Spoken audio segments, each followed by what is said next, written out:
ደቂቃ ነው በኋላ በዚህ መጠየቃችን ላልችልም ስለሆንኩ ነው ወንድም አለ።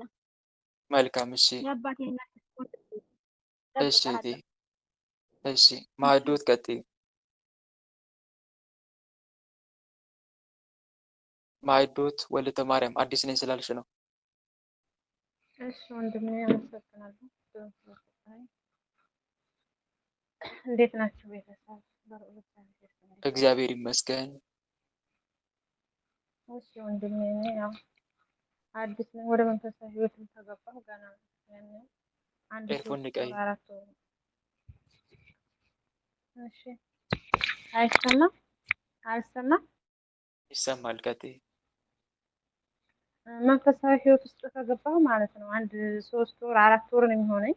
ያኔ ከዛ በፊት ምንም አላውቅም ነበረ እና አሁን በቃ ጾም ሳደርስ በጣም በቃ በፊት ምንም ያኔ አደርስ ነበር እንደፈለገኝ ቆሜ በቃ 1 ሰዓት 2 ሰዓት ድረስ ራሱ ቆሜ ባደርስ ምንም በቃ እንትን አይለኝም ነበርና ግን አሁን በአሁን ሰዓት ቢያንስ ከስንት ቀን በላይ ከ15 ቀን ከ20 ቀን በጣም ፈተና እየበዛብኝ ነው። በቃ ማድረስ አልቻልኩም። በቃ ልቤን በቃ ይጨንቀኛል፣ መቆም አልችልም። በቃ ላደርስ ሳስብ በጣም ይጨንቀኛል። እንደገና ከጓደኛ ጋራ ምናምን ደግሞ እንደዚህ እህቶች እንደሚሉት ወይም ከቤተሰብ ጋራ ቤተሰብን መክሬ በቃ ለምንድን ነው እንደዚህ የማታደርጉት እንደዚህ አድርጉ ምናምን ብዬ በመጣሁ ሰዓት እነሱን መክሬ በመጣሁ ሰዓት እኔ በቃ ራሴ መቋቋም አልችልም። አይደለም ጸሎት ማድረስ ቀርቶ በጣም ነው በቃ የምታመመው ማለት ነው።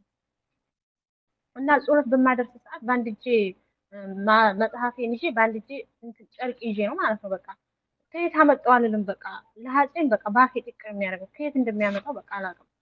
እና በቃ ልቤን ደግሞ ድክም ይለኛል። በቃ ቃላቶችን እያየሁ ማውጣት አልችልም። እና በጣም በቃ ምን ማድረግ እንዳለብኝ አላውቅም። በቃ አንዳንድ ጊዜ ደግሞ ወደኋላ ልመለስ ወደ አሳለፍኩት ህይወት ተመልሼ በቃ ሊያስገባኝ ነው ብዬ አንዳንድ ጊዜ በቃ ተስፋ ለማስቆረጥ ሁላ እንትን ይለኛል። እና እሱ ወንድሜ ምን ትመክረኛለህ? መልካም ምሽት አለምዬ። ይሄ አንቺ ጋር ያለው ፈተና ማንኛውም ሰው ወደ መንፈሳዊ ሲመጣ የሚገጥመው የመጀመሪያዎቹ ፈተናዎች ናቸው። ማለት አዲስ አይደሉም ልጅ ፈልጌ ነው። አንቺ አዲስ የሆነብሽ ገና ጀማሪ ስለሆንሽ ነው። ወደ መንፈሳዊ ህይወት የመጣሽው እንደነገርሽን ከሆነ በቅርብ ስለሆነ ገና ጀማሪ ስለሆንሽ ግራ ተጋባሽ። ግን እንዲህ አይነት ነገር ያለ እንደሆነ ሁላችሁም ልታውቁ ይገባል። ወደ መንፈሳዊ ህይወት ፊታችን ስናዞር በሰውነት ውስጥ ያደፈጡ ክፉ መናፍስቶች አርፈው አይቀመጡም። እንቅስቃሴ ውጊያ ይጀምራሉ። ይህም ተስፋ ለማስቆረጥ ነው። እኛ ስንተኛ እነሱ ተኝተው ነበረ። እኛ አሁን ለመንፈሳዊ ስንነቃቃ እነሱም አብረው ይነቃቃሉ። በቤተሰቡ በኩል ያለውም ዛር ይነሳሳል። መተት ሆኖ የገባውም ይነሳሳል። ቡዳ ሆኖ የገባውም ይነሳሳል። ይነቃቃሉ። የአንቺ መንፈሳዊ ህይወት እነሱንም ያነቃቃቸዋል። የቤተ ክርስቲያን ደውል ሲሰማ ይላሉ አቡነ ሽኖዳ ለጸሎት የሚነቃቁት ሰዎች ብቻ አይደለም፣ መነኮሳት ብቻ አይደሉም፣ አጋንንትም ጭምር ይነቃቃሉ። ለምን? ሰዎቹ ለመጸለይ ከተነሱ አጋንንቱ ደግሞ ተስፋ ለማስቆረጥ ጸሎት እንዳይጸለይ ለማድረግ ለእግዚአብሔር መስዋዕት እንዳይቀርብ ለመዋጋት ይነሳሳሉ። ለመጸለይ በቁምክበት ሰዓት ሁሉ ተዋክቶ ሊጥል የሚችል ኃይል እንዳለ አስብ ይላሉ። እውነት ነው። ስለዚህ ወደ መንፈሳዊ ህይወት ፊትሽን ስታዘነብይ ማይዋጋሽ ጠላት የለም እህቴ። የሚዋጋሽ ጠላቶችም አብረው ይነሳሳሉ፣ ይነቃቃሉ። እነኝን ልክ እንደዚህ በድስት አማካይነት ውሃ ሲፈላ ውሃው ድምጽ ማሰማት ይጀምራል፣ ሲብስም ይፍለቀለቃል። ልክ እንደዚሁ በሰውነት ውስጥ ያደፈጡ ርኩሳን መናፍስትም እኛ ፊታቸውን ወደ እግዚአብሔር ስንመልስ መናፍስቱም ያኔ በሊና ማንሸኳሸኩ ይጀምራሉ። በእንቅልፍ ይደብታሉ፣ ያንጠራራሉ፣ ያዛጋሉ፣ ሰውነትን ያደክማሉ፣ ልብ ያፍናሉ፣ ጩጩ ያሰኛሉ። በቅርበት ካሉን ሰዎች ጋር ያጋጫሉ፣ ያጣላሉ። ይሄ ሁሉ ተስፋ ለማስቆረጥ ነው። ስለዚህ እነኛ አይነት ፈተናዎችን በሶስት መንገድ ማሸነፍ አለብን። አንደኛ በመጸለይ በጸሎት ወደ ፈጣሪ አቤቱታ በማቅረብ ወደ ፈጣሪ በማሳሰብ።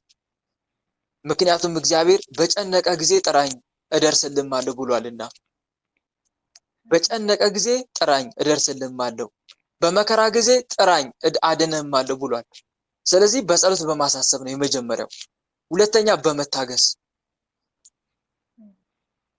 በመታገስ ምክንያቱም የጦር ግንባር ላይ አልቆስልም አልጎዳም ብሎ ነገር የለም። የጦር ግንባር ውስጥ እስካለን ድረስ ወታደር የጦር ግንባር ውስጥ እስካለ ሊቆስል ይችላል።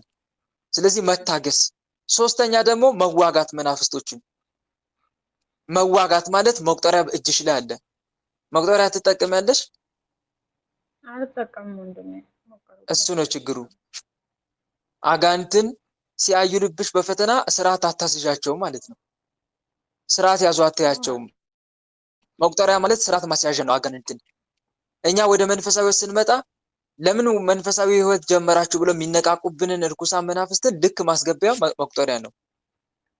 ልክ እንደዚህ አይነት ምልክቶችን ሲያመጣብሽ ስርዓት ያዙ እያልሽ ስርዓት የምታስይዥው በመቁጠሪያ ነው። መቁጠሪያ የማይጠቀም ሰው በመንፈሳዊ ህይወቱ አይጸናም። ሄዶ የሆነ ቦታ ላይ ያቆማል። ምክንያቱም ያዩልበታል መናፍስቶቹ በእንቅልፍ ልብ በማፈን ከሰው ጋር በማጣላት ፈተናውን ላይ በላይ ሲያደርጉበት ጊዜ ሰውየው ያቆመ ነው የሚመጣው መንፈሳዊ ህይወቱን። እና አንቺ ጋርም ችግሩ እሱ ነው። ስርዓት አታስይዣቸውም በመቁጠሪያ ስርዓት ያዙ እያልሽ ስርዓት አታስይዥም። እንቅልፍ ልብ ማፈን ከሰው ጋር ማጣላት ሲያመጣብሽ በመድኃኒዓለም ስም ታምነሽ ጸሎት አድርገሽ አትቀጠቅጫቸውም። ችግሩ እሱ ነው። እና መቁጠሪያን ተዋወቂው። ግልጽ ነው። እና የምትዋጊበት መሳሪያው አንዱ መቁጠሪያ ነው። እና ይህን ይመስላል። መልካም። እሺ ሌላ ሰው? እኔ ልጠይቅ። እኔ ሁለቱም ማን? እኔ ደግሞ ወንድማችን አዲስ ነኝ። ማንን ላስገባ? ስም አጠሩም። ወለተ ኢየሱስ። እኔ ወለተ ማርያም። ወለተ ኢየሱስ ግቢ። ስም እየጠራችሁት እኔ በሉ። እሺ ዝም ብሎ ብቻ አይደለም እኔ ማለት። እሺ እሺ። ቃለ ህይወት ቃለ ህይወት ያሰማል። ምንድነው? አላረኩም። እሺ ግን የሚረብሽ ድምፅ አለ ወይ? ራቅ ብለሽ ብትጠይቂ መልካም ካለሽበት። እኔም አጠገቤ ምንም የለም፣ ብቻዬን ነኝ ያለሁት ወንድሜ። እሺ ጠይቂ። እሺ እኔ ማለት ያው እኔም እዚህ ለመንፈሳዊ ጉዳዩ ለመንፈሳዊ ውጊያ አዲስ ነኝና ከዚህ በፊት ያው ክርስቲያን ነኝ። ብዙ ስለ ሃይማኖት የጠለቅ ብዬም አላቅም። ግን ይሄ ግሩፕ እንትን ካልኳላ ብዙ ነገር ራሴን እንትን ማለት ጀምሬያለሁ ማለት ነው። እግዚአብሔር ይመስገን። በፊት አልሰግድም ነበረ፣ ጸሎትም አላረግም ነበረ። ግን አሁን ያው የዕለት ዕለቱ አደርሳለሁ ማለት ነው። ግን ሳደርስ እንቅልፍ በጣም እንትን ይለኛል። አሁን የማታ አደርስና ጠዋት 11 ሰዓት ስራ ከመግባት በፊት ብዬ ስገባ ያው መጽሐፍ ቅዱስ ይዤ እያነበብኩ ያለ በዛው በቆንኩበት በቃ እንቅልፍ የሆነ ሸለብ ያደርግኝና ስነቃ ጸሎት ላይ ነኝ። ከዛ ደግሞ በቃ የሆነ ራስ በራሴን ዝም ብዬ አወራለሁ ማለት ነው። እና ስሰግድ ደግሞ በቃ ከሰውነቴ በጣም ላብ ውሃ ይወርዳል ማለት ነው ከሰውነቴ። እና ከምን አንፃር ነው? መቁጠሪያ ደግሞ አለኝ ግን አልጠቀምም እኔ። መልካም። እሺ ማይክሽን ዝጊውና አዳምጪ ስለሚረብሽ ድምጽ። እሺ መልካም። ያንቺም ተመሳሳይ የሆነ ነው።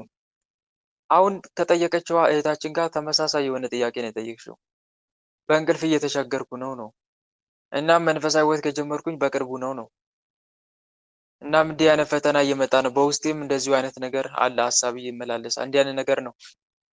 ዞሮ ግን አንቺ ጋርም አንድ ችግር አለ። ምንድነው ካልሽኝ መቁጠሪያ አትጠቀሚ። መቁጠሪያ አልጠቀምም አልሽኝ። ችግሩንም ነገርሽኝ በዛውም። እና ይሄ ነው ችግራችሁ እህት ወንድሞች። ብዙዎቻችሁ ትጸልያላችሁ፣ ትሰግዳላችሁ፣ ግን መቁጠሪያ አትጠቀሙ። በዚህ ደግሞ መቁጠሪያ ባለመጠቀማችሁ ደግሞ አጋንንት የበላይነት ይኖረዋል። ማለቴ ትጀምራላችሁ መንፈሳዊነታችሁን፣ ግን የትም አትደርሱም።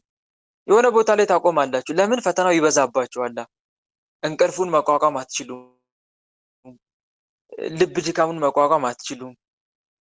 ከሰው ጋር ያጋጫችኋል። ብዙ ፈተና መጣባችኋል። ከስራም ሁሉ ያፈናቅላችኋል። ይሄ ሁሉ ፈተናውን መቋቋም አትችሉም። እንዲያስጠላችሁ ያደርጋችኋል። በህመምም ሊፈታተን ይችላል። ይሄን ሁሉ ፈተና መቋቋም አትችሉም።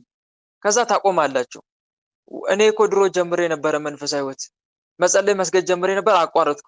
ይሄን ሰው ጠጋ ብላችሁ ብትጠይቁት መቁጠሪያ ይጠቀማል? የለም አይጠቀምም። እና ችግራችን ይሄ ነው እህቴ፣ አንቺ ጋርም ያለች ችግር ይሄ ነው። መቁጠሪያ ተጠቀሚ። መቁጠሪያ አጠቃቀም ነግሬያችኋለሁ።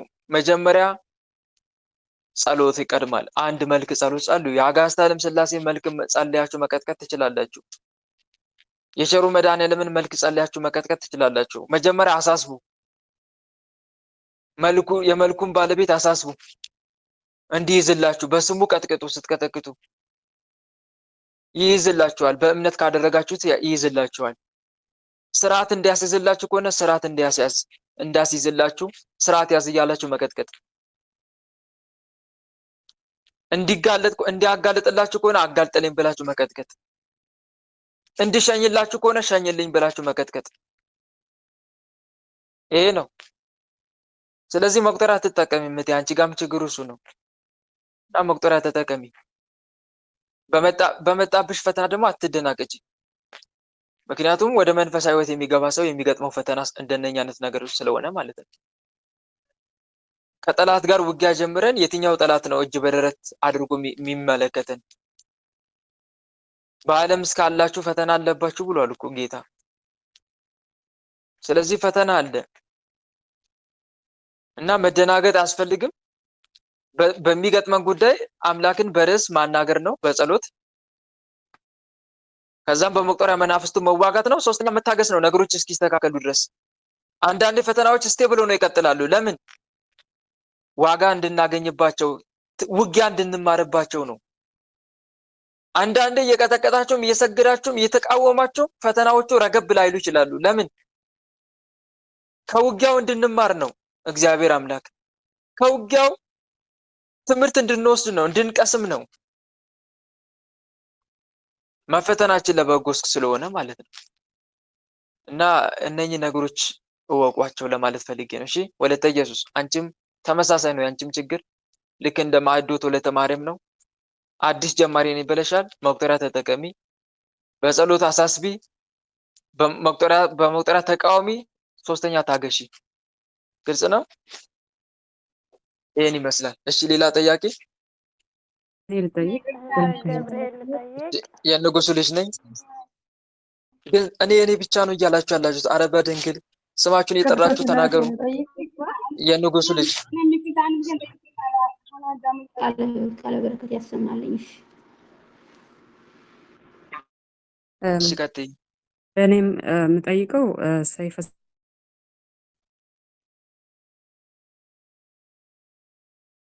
አይሰማም ድምፅሽ። የኔ ነው የእሷ ነው የማይሰማው? አሁን ተሰማ? መተሻል። ቀጥይ።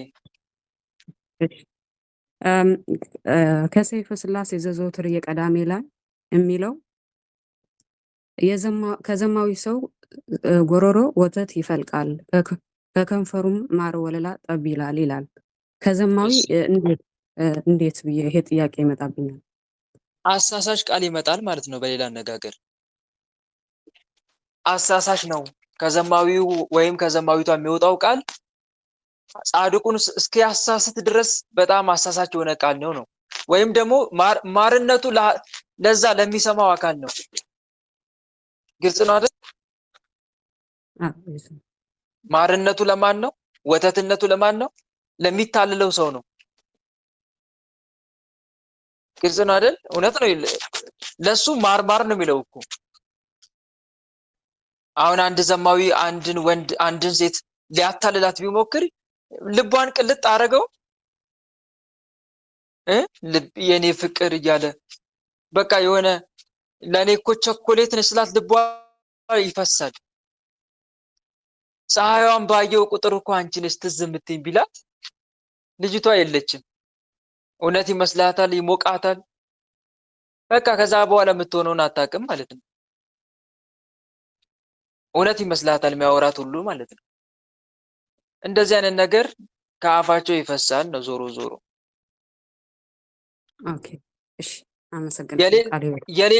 የሌላትን እያመጣ ያሞግሳታል ማለት ነው። ግልጽ ነው አይደል? የሌላትን እያመጣ ሲያሞግሳት እሷ አትታለልም።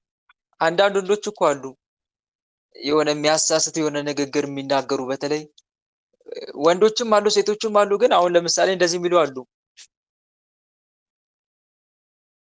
ጨረቃ እንዳንቺ ብታምር ቤቴን ሽጬ ውጭ ማደር ጀምር ነበረ ቢሏት ምንድነው የሚሰማት ይቺ ልጅ? ቀኑን ሙሉ ምግብ ሳልበላ ቆይቼ አንቺን ሳይ አገሳው የሚሉ አሉ። አሁን ለምሳሌ አስቢው እንግዲህ እንደዚህ አይነት ነገር ሲያወራት ለሷ ማርማር ነው የሚላት ለምትሰማው አካል። ግልጽ ነው አይደል? በዚህ አይነት ቃል ትታልላለች። ሴቷም ልክ እንደዚሁ ወንዱን የምትለው ከሆነ አንተ እኮ ጎበዝ ነህ ጀግና ነህ እያለች የምታዳንቀው ከሆነ እሱም ልቡ ፍርስ እውነት ይመስለዋል። በቃ ጀነን ይላል፣ ኮፈሳል። በቃ በዚህ ይሄ ነው ማር ነው ከዘማዊቷ ወይም ከዘማዊ አንደበት ማር ወለላ ይንጠባጠባል ማለት ይሄ ነው። ለሚሰማው ለሚታለው አካል ነው ባጭሩ። እሺ እሺ እሷ ትታልላለች በዚህ ቃል ማለት ነው። አዎ ይሄ ነው ዋናው ትርጉሙ። እሺ አመሰግናለሁ። ቃል ህይወት ያሰማል። እኔ ወለተ አባቴ ቅዱስ ሚካኤል ጠይቀኝ ዳሙኒ ወለተ ኢየሱስ ወለተ ኢየሱስ አሰንድም ሰላም በክርስቶስ ፍቅር ምን ጥያቄ በህማማት ሰዓት መልካትና ድርሳናት ለምንድን ነው የማይጸደረው? ኤርፎን ንቀይ ኤርፎን እየነቀላችሁ። እሺ አሁን ይሰማል? አዎ አሁን አስተካክልሻል። ታፍናችሁ አትጠይቁ እየነቀላችሁ። እሺ ይቅርታሽ። በህማማት ወቅት ለምንድን ነው ድርሳናት መልካት የማይጸደረው? ሌሎችስ መጸለይ ይቻላል? እኔ በዚህ ግሩፕ ተገባሁ 6 ወር 7 ወር ነው አውቅ በቅርብ ሰዓት ያብሰራል። እሺ መልካም ኃጢአትነት ኖሮት አይደለም እቴ፣ ቢጸለይም ኃጢአትነት የለውም። ነገር ግን በሰሙነ ሕማማት ለየት ተደርጎ የጌታ ሕማም የሚታሰብበት ሰዓት ነው። ስለ ሰማዕታት ተጋድሎ የምናወራበት ሰዓት አይደለም። የሰማዕታት ተጋድሎ የሚታሰብበት ሳይሆን የጌታ የዓለም ሁሉ መድኃኒት ለሰው ሁሉ የሚያበራ ብርሃን ይለዋል ዮሐንስ ወንጌል ላይ ምዕራፍ 1 ላይ ለሰው ሁሉ የሚያበራው ብርሃን ወደ ዓለም ይመጣ ነበር። ዓለሙም በእርሱ ሆነ፣ ዓለሙም አላወቀውም። በዓለም ነበረ፣ ዓለሙም በእርሱ ሆነ፣ ዓለሙም አላወቀውም። የሱ የጌታ ለሰው ልጆች የከፈለው ዋጋ የሚነገርበት ነው። እውነት ነው። ሙሉ ለሙሉ ትኩረታችንን ማድረግ ያለብን በሰሙነ ሕማማት እሱ ላይ ነው።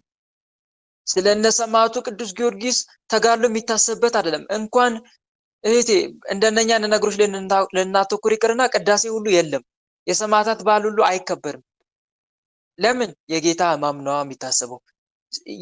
የሰማዕታት ሁሉ ጌታቸው ሕማም የተቀበለበት የሚታሰብበት ነው። እነሱ ራሳቸው የአምላካቸውን ሕማም እያሰቡ የሚውልበት ጊዜ ነው።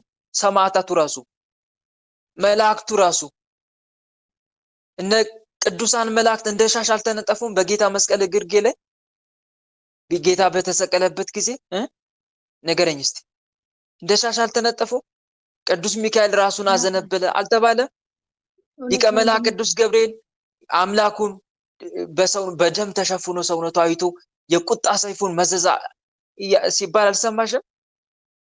እና ሁሉም መላእክትም ሆነ ሰውም አንድ ሆነው የአምላክን ሕማም የሚያስቡበት መቼ ነው? ሰሙነ ሕማማት። ታዲያ በዚህ ሰዓት ድርሳን እናነባለን?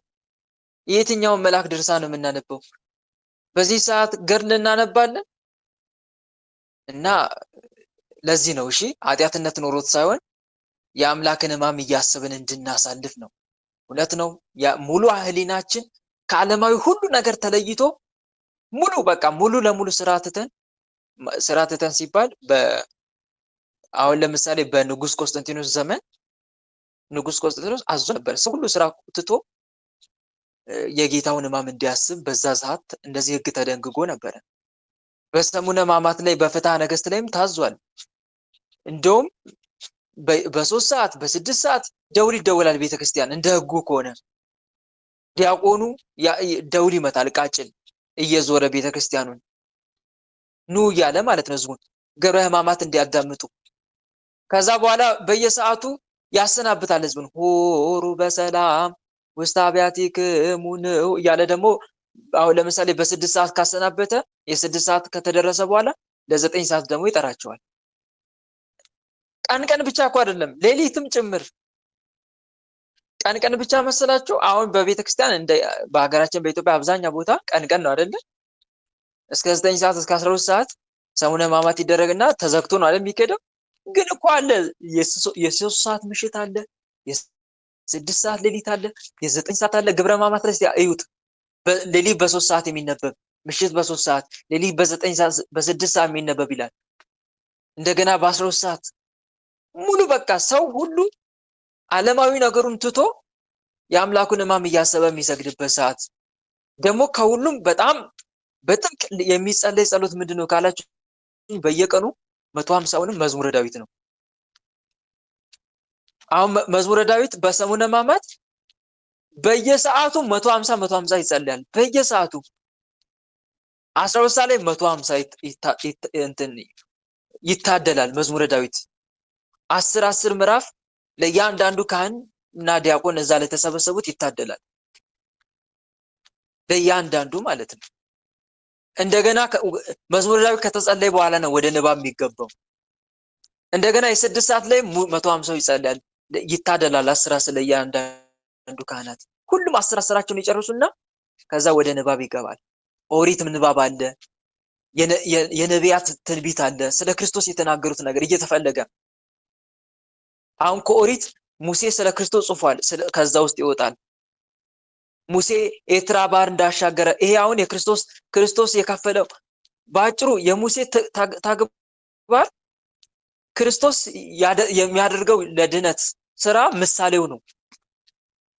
የእስራኤላውያን ከግብጽ መውጣት ክርስቶስ ነፍሳትን ከሲኦል የማውጣቱ ምሳሌ ነው። ይሄ ሁሉ ትንቢት በኦሪት ይነበባል ከነ ትርጓሜው ጭምር። ንባቡ መጀመሪያ ይነበባል፣ ከዛ ትርጓሜ ይመጣል። ሃይማኖተ አበው ይነበባል። የኢሳይያስ ትንቢት በጣም በይበልጥ የሚነበበው ኢሳይያስ ነው። ስለ ክርስቶስ በደንብ ነው የተናገረው ኢሳይያስ። የነ ኤርሚያስ የነ ዳንኤል ከዛም ወንጌል ይነበባል። ከዛ የእመቤታችን ተአምር አለበት መሃል ላይ የእመቤታችን ተአምረ ኢየሱስ ወንጌል አለ። በመሃል ኪርያላይሶን አለ ስግደት። ይሄ ሁሉ ይደረጋል። በዚህ መሃል ላይ እንዴት ነው ድርሳን የምንጸልየው? እንዴት ነው ድርሳን ገድል ላይ ጸልየው ነው? እና ከዛ አንፃር ነው ሕማሙ ላይ ለማተኮር ነው። እሺ ግልጽ ነው። ይሄን ይመስላል። አሜን አሜን። እሺ ሌላ ጥያቄ? ጽጌ ማርያም እሺ ማለት እኔም ጠይቄ ፈለኩት ማለት ይሄ የቁም ተስካር በቤተክርስቲያን መጽሐፍ ላይ ተጽፏል አለ። በቁም ተስካር ገብስ የሚባል ማለት ነው። አንድ ላይ ነው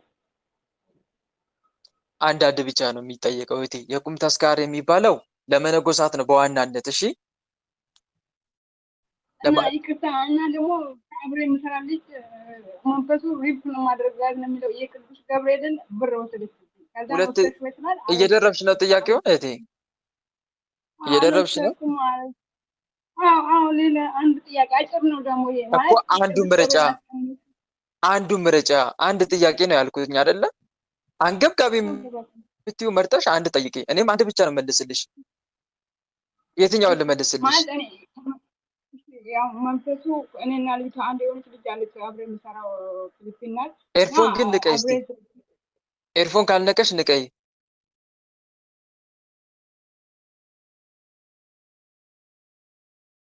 ኤርፎን ንቀሉ። ስትጠዩ እየነቀላችሁ ግቡ። እሺ አሁን አስተካክለሽ መጣሽ፣ ግን ንቀሉ። እኔም አብሬ የምሰራ የሆነች ልጅ ነበረች።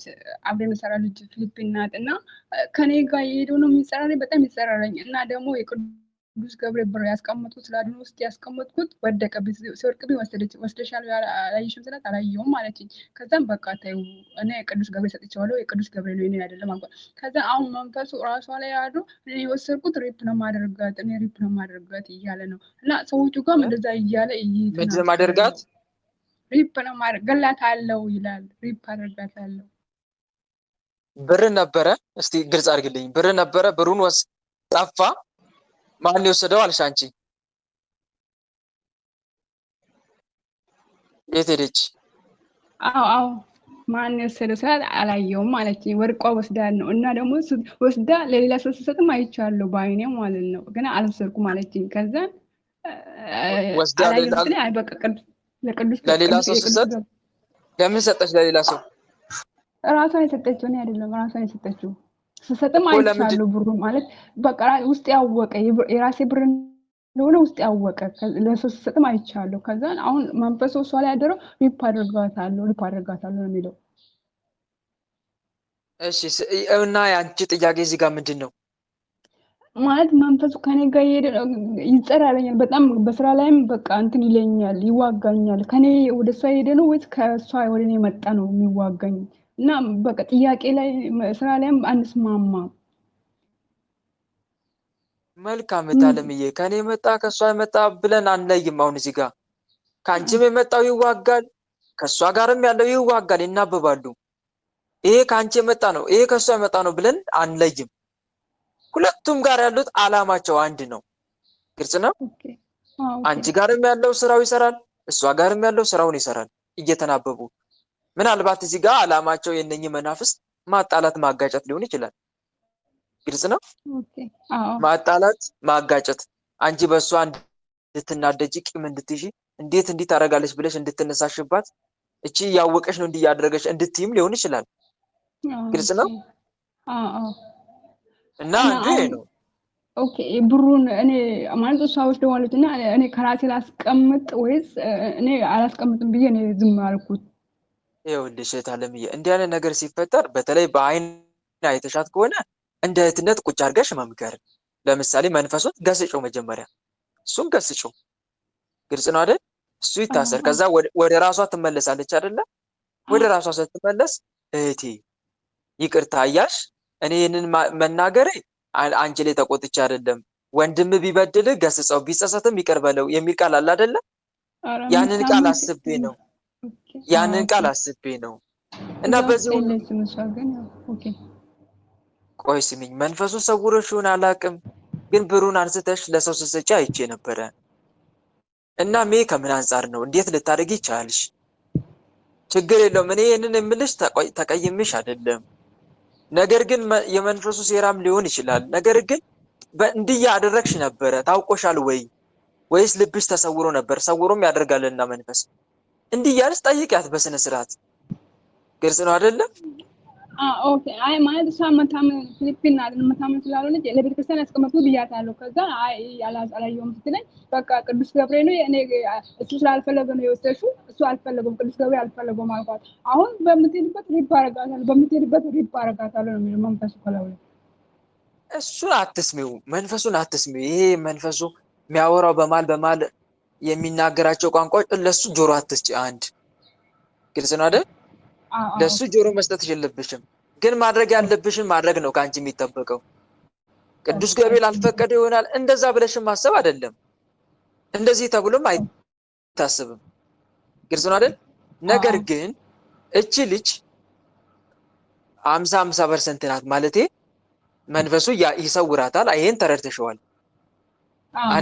አንዴ ራሷን ትሆናለች፣ አንዴ እሱ ይሆናል ማለት ነው። ስለዚህ አንቺ እዚህ ጋር አንድ የምትገነዘቡ ነገር ምንድነው? ልጅቷ ላይ ላለመፍረድ ትጠነቀቂያለሽ። መንፈሱ ይሰውሯት እንዲገላታል እንደዚህ ያደርጋለሁ ሲል እቺ ልጅ አውቃ አይደለም ማለት ነው። መንፈሱም 50% እያደረገ ልቧን እየሰወረ ስለሆነ ሄድ መለስ እያደረጋ ስለሆነ ሆን ብላ ነው ይህን ጥፋት የሰራችው ብዬ አልፈርድባትም ትያለሽ። ይሄ ለአንቺ ትምህርት ነው። ይህን ትይዥና ግን እንደ እህትነት ቀረብ ብለሽ ታወሪያታለሽ። እህቴ ወደ ራሷ ስትመለስ ጠብቀሽ ነው። ታዲያ ጸሎት አድርገሽ ጌታ ሆይ በማዕከላችን ተንኮል የሚሰራውን ክፉ መንፈስ ያዝልን፣ ለአንተ አሳልፌ ሰጥቻለሁ፣ እኔ ጋርም ያሉትን እሷ ጋርም ያሉትን። ግልጽ ነው አይደል? እንደዛ ብለሽ በማዕከላችን ደግሞ አስማማን አንድ አድርገን ትይና እንደ እህትነት እህቴ መንፈሱ ሰውሮሽ ሆነ አላውቅም፣ ነገር ግን እዚህ ጋር ቅድም የሆነ ብሩን አንስተሽ ለሰው ስትሰጪ ነበር። እሷ ይሄኔ መንፈሱ ሰውራት ከሆነ ወይኔ እኔ እኮ አላውቅም ልትል ትችላለች። ይሄ ነገር ሲፈጠር እኮ እኔ አላውቅም ነበረ። ከዛ ምንድን የምታደርገው እርምጃዋ መንፈሱን መቅጣት። ለምን እንዲያደረክ ብላ ትቀጣዋለች ማለት ነው። አንቺ በግልጽ መናገርሽ እንድትቀጣው ነው የሚያደርገው። ቅጩ ልብሽን ሰውሮ ገንዘቤን አንስቶ ሊያጣላ ፈልጎ ነው፣ ግን አንጣላም። ምክንያቱም የመንፈሱ ሴራ መሆኑን ስለማቅ ግን እንዲህ ሲያደርግ ነበር ስታደርጊ ነበረ እና ብለሽ ታወያያታለሽ ማለት ነው። አውቃም አድርጋ ይሆን መንፈሱ ሰውራትም ይሆን በመጠየቅ ትረጃለሽ ልሽ ፈልጌ ነው። ማትጠይቂ ግን ዝም ብለሽ እየታዘብሽ የምትይ ከሆነ ግን የራስሽን ልብ ነው የምታቆስዪው ማለት ነው። ግልጽ ነው አይደል? ማለት ልጅቷ ሃይማኖት የሌላት እኮ ናት። ፊሊፒን ናት እና ነጫዎቹ ናቸው፣ ሃይማኖት የላቸውም። ምንም ሃይማኖት የሚባል ነገር የለም። ኦርቶዶክስ አይደለችም እንዴ? አይደለችም። አትጸልይም አትሰግድም እንዴ? እኔ እኮ የምጸልይ የምሰግድ መስሎ ነው ይኸውልህ ማውራው። ኖ እዛ ውስጥ የለችም እያልኩ እኮ ነው። እዛ ውስጥ የለችም እሷ። እንደዚህ አይነት ነገር ምንም የምታውቅ ነገር የለም። ጸሎት እንኳን ሳደርስ ስፖርት እየሰራች ነው የምትለኝ። ሌላ ዜጋ ናት እንደማይተኝ። ሌላ ዜጋ የውጭ እንደዛ ነው ማለት ነው። እሺ ስለዚህ ምን ላድርግ ነው ያንቺ ጥያቄ? መልካም። እንደዚህ አይነት ነገር ከሆነ አንደኛ አንቺ መናፍስቶችን ተቃዋሚ። አንቺ ጋርም ያሉት መናፍስቶች ስራቸውን ይሰራሉ እዛ እየሄዱ። ግልጽ ነው አይደል? ስራቸውን ይሰራሉ። እሷ ጋርም ያሉት መናፍስት ደግሞ ይናበባሉ። አንቺ ጋር ያሉት መናፍስቶች እሷ ጋር ካሉት መናፍስት ጋር እየተናበቡ ነው እንደዚህ አይነት ስራ የሚሰሩት። ግልጽ ነው። ነገር ግን አንቺ መናፍስቶችን ቅጪ፣ ከኔ ተነስተ እሷ ጋር ሄዳችሁ ተመለስና ታሰር እያልሽ መናፍስቶችን መገሰጽ ማሰር። ሲቀጥል ደግሞ እሷን ጠየቅሻት አይደለ? ብሬ ነው ወሰድሽ ወይ ስትያት አልወሰድኩም እንዲህ አላደረኩም አለች አይደል?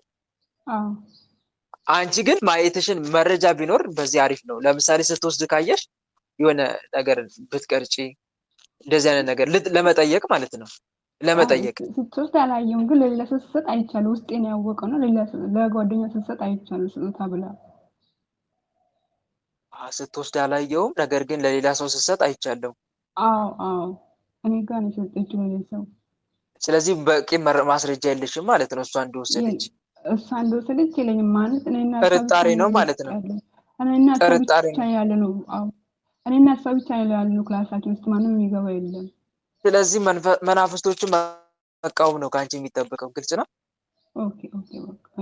ካላመነችልሽ ምንም ማድረግ አይቻልም። እንግዲህ ለወደፊቱ ጥንቃቄ አድርጊ። እንደዚህ አይነት ነገር እንዳይደገም ጥንቃቄ አድርጊ። እሷ ልትደርስበት የምትችልበት ቦታ ላይ አታስቀምጪ ገንዘብሽን። እንደዚህ አይነት ነገር የሚፈጠር ከሆነ ካለፈው ስህተትሽ ተማሪ። ሲቀጥል ደግሞ መናፍስቶችን ተቃወሚ። ግልጽ ነው። መልካም። ችግር የለውም እታለም፣ እያላስቸገርሽኝም ጥያቄውን ግልጽ ስላልሆነልኝ ነው መጀመሪያ። እሺ ሌላ ጥያቄ?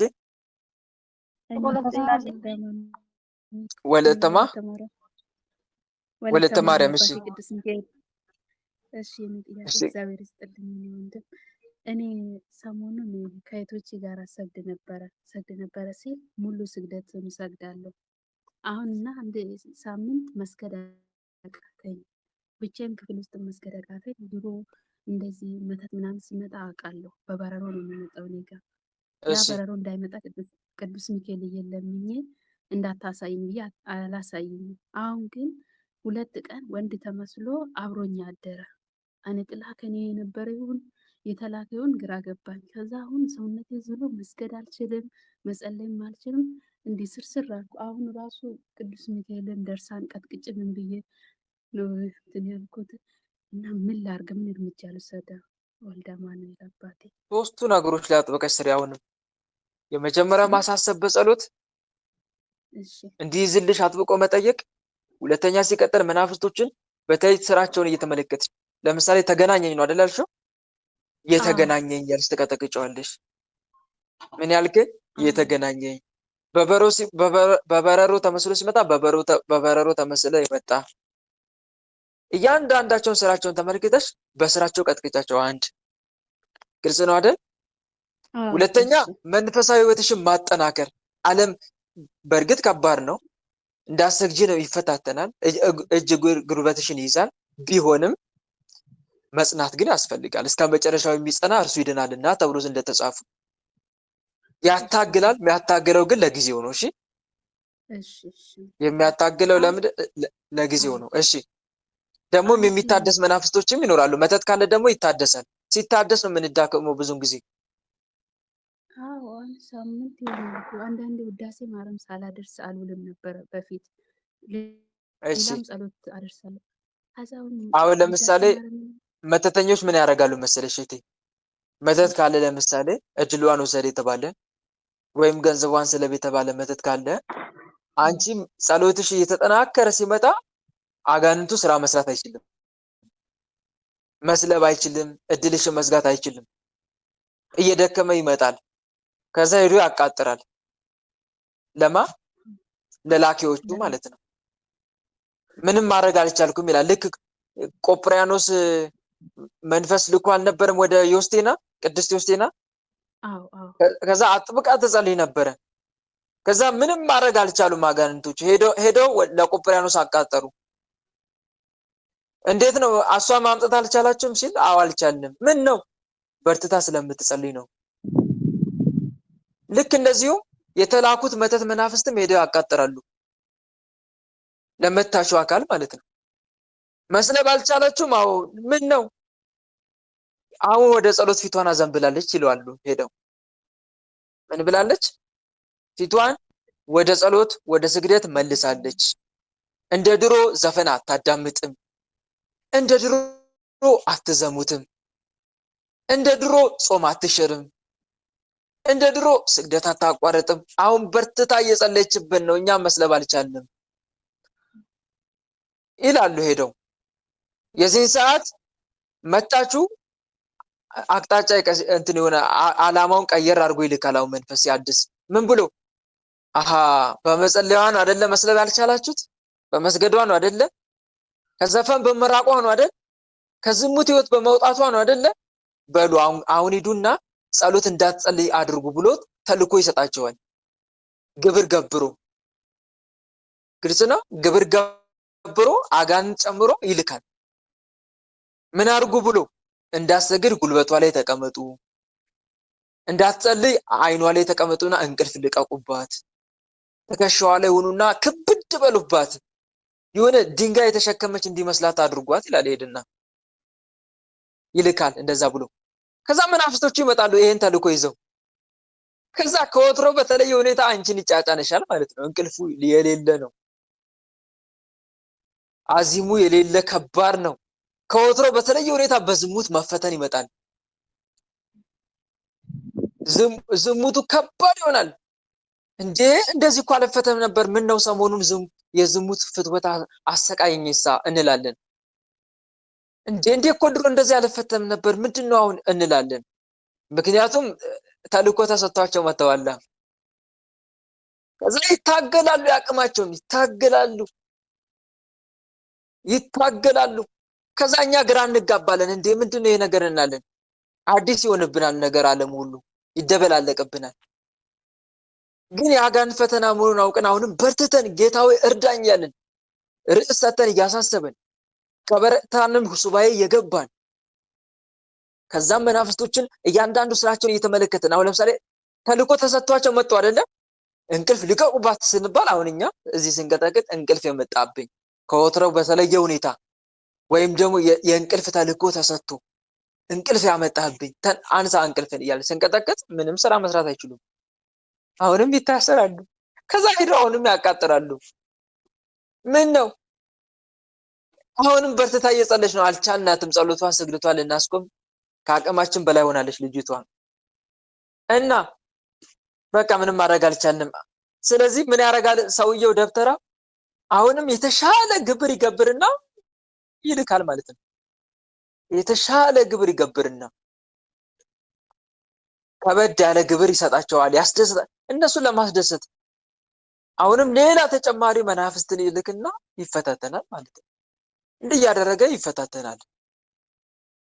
ግልጽ ነው አይደለ? በዚህ መልኩ ነው የሚፈታተነው። እኛ ታዲያ ምንድነው የምናደርገው ከተባለ እንዲህ አይነት ፈተና የሚያመጡብን የሚጨምሩብን ከሆነ ምንድነው የምናደርገው? በጣም እነኚህ ሰዎች ማርፉ ከሆነ አሁንም እልህ የያዛቸው የሆነ የሚገዳደሩ አይነት ነገር ከሆነ እኛ ርዕስ ሰተን እግዚአብሔርን ጠይቀዋለን። ጌታ ሆይ እባክህ እነኚህ ሰዎች አስተምራቸው እንላለን። አሁን መናፍስቱ መቃወም ብቻ አይደለም አሁን ስራችን፣ እነሱ ልክ ይዟቸው እየተከታተሉ ነው አይደለ? እኛ አሁን ርዕስ ሰተን እኛም አቅጣጫ እንቀይሳለን። ጌታ ሆይ ርዕስ ሰተን ቢቻል ሱባኤ ገብተን አስተምራቸው እነኚህ ሰዎች፣ መንፈስ ላይ በላይ የሚልኩብኝ ሰዎች ዝም አትበል አምላኬ ፍረድ እንላለን። መዝሙር 83 ላይ እንደዛ ይላል አይደል? መዝሙር ስንት ነው? 83 አልኩኝ 93 እግዚአብሔር የበቀል አምላክ ነው፣ የበቀል አምላክ የሚል ቃል አለ።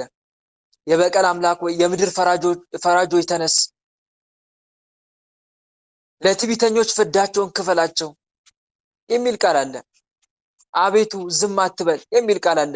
መዝሙር 81 ላይ ደግሞ እነሆ ጠላቶች ጮኸዋልና የሚጠሉም ራሳቸውን አንስተዋልና አቤቱ ሕዝብን አዋረዱ ርስትንም አስቸገሩ የሚል ቃል አለ።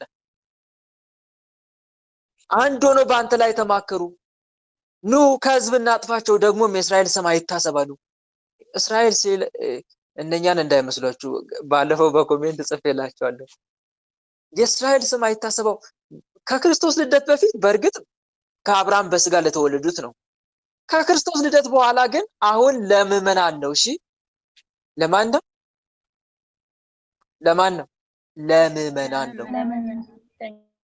እነኚህ አሁን ያሉት አይሁዳውያንማ ጌታ እኮ እንዲህ ብሏቸዋል፣ እናንተ ከአባታችሁ ከዲያብሎስ ናችሁ ብሏቸዋል እኮ። አላነብባችሁ? ዮሐንስ ወንጌል ምዕራፍ 8 ላይ እናንተ ከአባታችሁ ከዲያብሎስ ናችሁ። እኛ አብርሃም አባታችን ነው አሉት።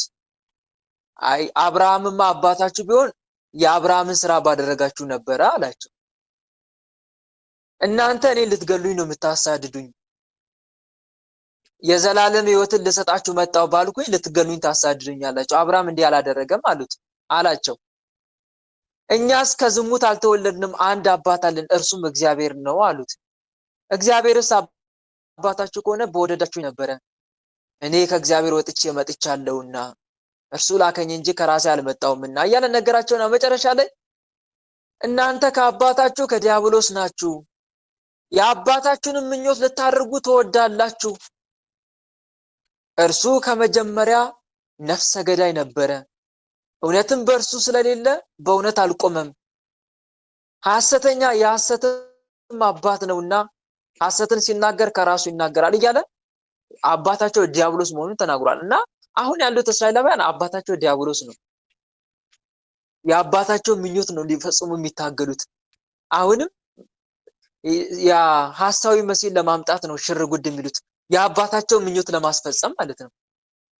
የሐሳዊ መሲህ ዓላማ ምንድነው? ክርስቲያኖችን ማረር ነው፣ መግደል፣ ማሰቃየት ነው። ምኞቱን ለመፈጸም ይታገሉ እና እነኚህ አይደሉም። እሺ በጣም ብዙዎቻችሁ በጣም ግራ የምትጋቡ አላችሁ። የእስራኤል ሲባል በቃ ያችን አሁን እነኚህ እኮ አህዛብ ነው የሚባሉት፣ አረማዊ ነው የሚባሉት እነሱ ናቸው። ለአብርሃም እግዚአብሔር የሰማይ ከዋክብትን አሳይቶት ነበር ዘርን አበዛለሁ ሲለው። እስቲ ወደ ሰማይ ተመልከት ምን ይታያል ሲል ጌታ ሆይ ቁጥር የሌለው ከዋክብት ይታዩኛል አለ። እንደዚህ አበዛለሁ ዘርን አለው። ወደ ምድር ተመልከት ሲለው አሸዋ አየ። ምን ይታያል? አሸዋ ቁጥር የሌለው ዘር እንዲበዛሉ። በአሸዋ የተመሰሉት ከአብርሃምን በሃይማኖት የሚመስሉት ናቸው። ማን ነው? በከዋክብት የተመሰሉት። በአሸዋ ደግሞ በስጋ የተወለዱ ልጅ የተባሉ ግን በሃይማኖት የማይመስሉት። ታዲያ እነኚህ አህዛብ ናቸው። እስማኤልም እኮ የአብርሃም ልጅ ነው አይደለም እንዴ?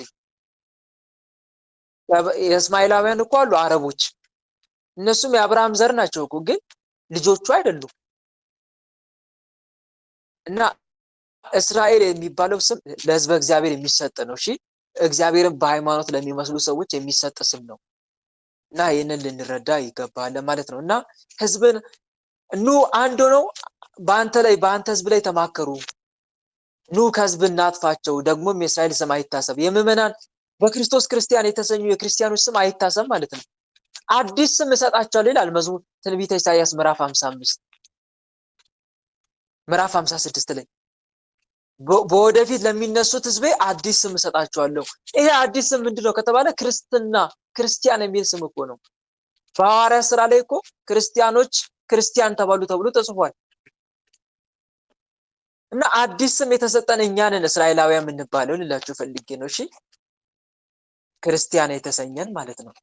እና መዝሙረ ዳዊት ላይ እንደዚህ አይነት ጸሎት ስትጸልዩ አይምሯችሁ ላይ ሊመጣው የሚገባው ይሄ ነው እንጂ እነኛ አይደሉም ልላችሁ ፈልጌ ነው። እግረ መንገዴን እየነገርኳችሁ እና ወደ ዋናው ትኩረቴ ሐሳቤ ሰመጣላችሁ።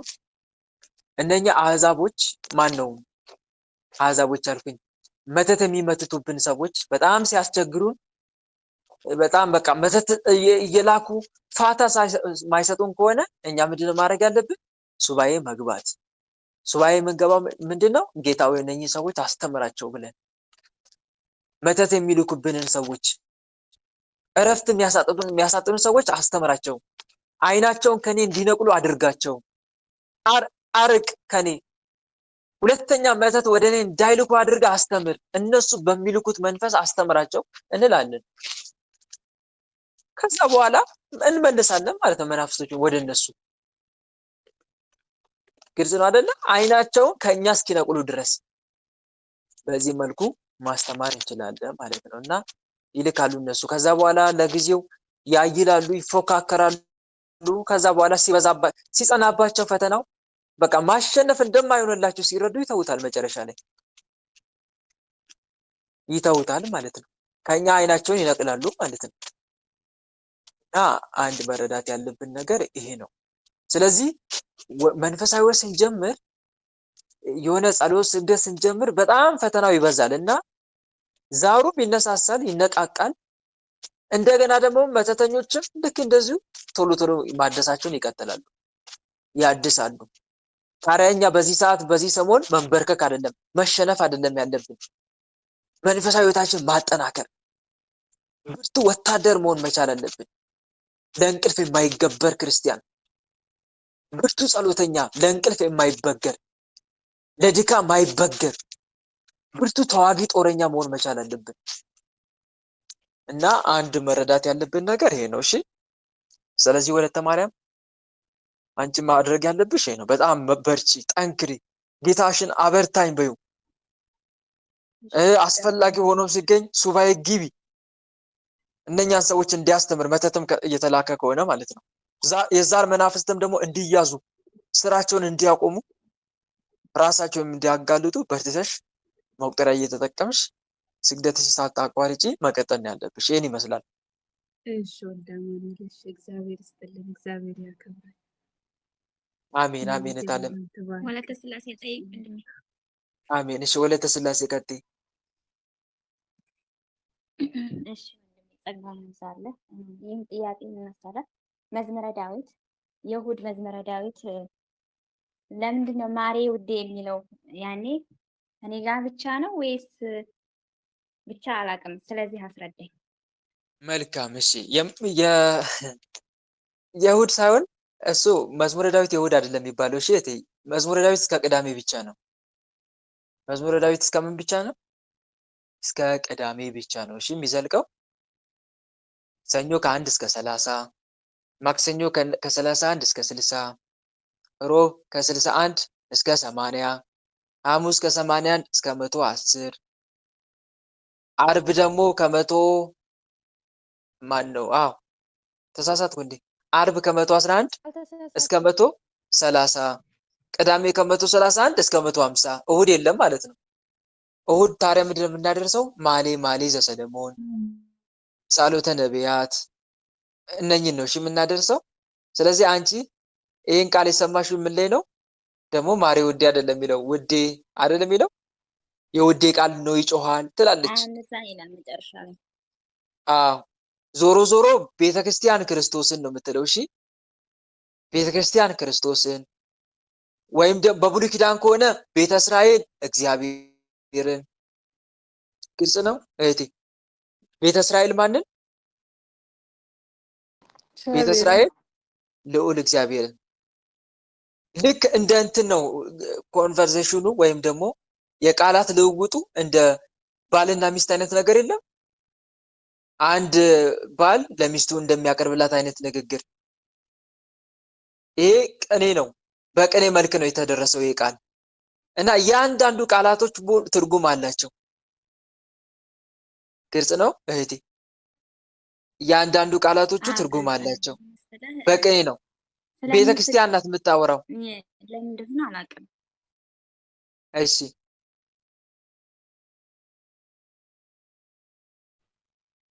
ቀጥይ፣ እየሰማሁሽ ነው።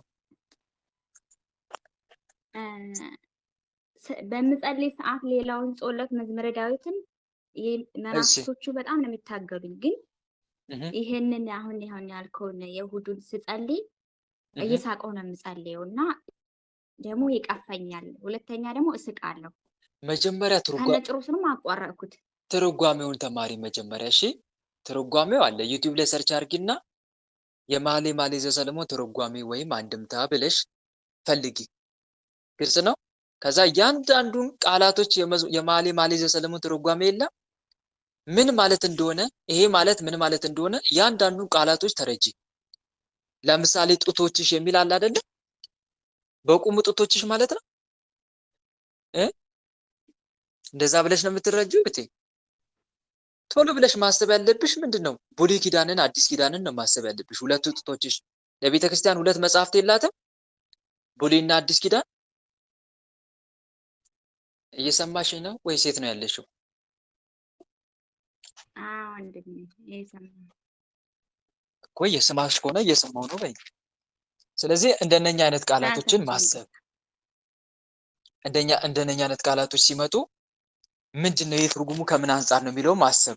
ያለ ምክንያት አልተነገረም። እያንዳንዱ ቃላቶች ጥርሶችሽ፣ አይኖችሽ ይላል አይደል? እያንዳንዱ ትርጉም አለው። ጥርስ ካህናትን ነው የሚለው እኮ እያንዳንዱ። ሰውነቶችሽ፣ አካሎችሽ፣ ዳሌዎችሽ ይላል። ምዕመናንን እኮ ነው። ቤተክርስቲያን አካሏ ነን እኮ እኛ። ግልጽ ነው አይደለ? ያምራሉ ሲል ቤተክርስቲያን ውብ መሆኗን ለማጠየቅ ነው። የቤተክርስቲያን ውበት ነው እየገለጸ ያለው። ቤተክርስቲያን ሁለት መጽሐፍቶች አሏት፣ ብሉይና አዲስ ኪዳን። ሌሎችንም እንደዚህ በዚህ መልኩ ነው ልትረጅ የሚገባው። እሺ ወይ አስፈላጊ ከሆነ ርዕስ ሰጥተህ አስተምረን በሉኝ። እያንዳንዱን ትርጓሜውን ንገረን ካላችሁኝ ይቻላል። ግን ራሱን የቻለ ግን ጊዜ ይወስዳል ሙሉ ለመጨረስ። ምናልባት ችግር የለም ግልጽ ስላልሆነልኝ ግራ ስለገባኝ ነው። መልካም እና ወደፊት ይኸውልሽ ስታነቢ ይሄንን አይምሮሽ ላይ መምጣት ያለበት አንቺ እየተባለች የምትጠራው ማናት? ቤተ ክርስቲያን ወይም ቤተ እስራኤል። ግልጽ ነው አይደል? ማን? ቤተ ክርስቲያን ወይም ቤተ እስራኤል። አንተ እየተባለ የሚጠራው ማን ነው? እግዚአብሔር ይገዛቸው። መድኃኒዓለም የሚሰር ማንም የጠራ የለም። አንተ እየተባለ የሚጠራው ማን ነው? ኢየሱስ ክርስቶስ። አይኖቹ ንጽህናውንም ጭምር ነው የሚናገረው ማለት ነው። ንጽህናውን፣ ቅዱስናውን። ወርቅ ሲል አሁን ወርቅ ቅድስና ነው የሚያጠየቀው። እንትን የቅድስና ምሳሌ ነው።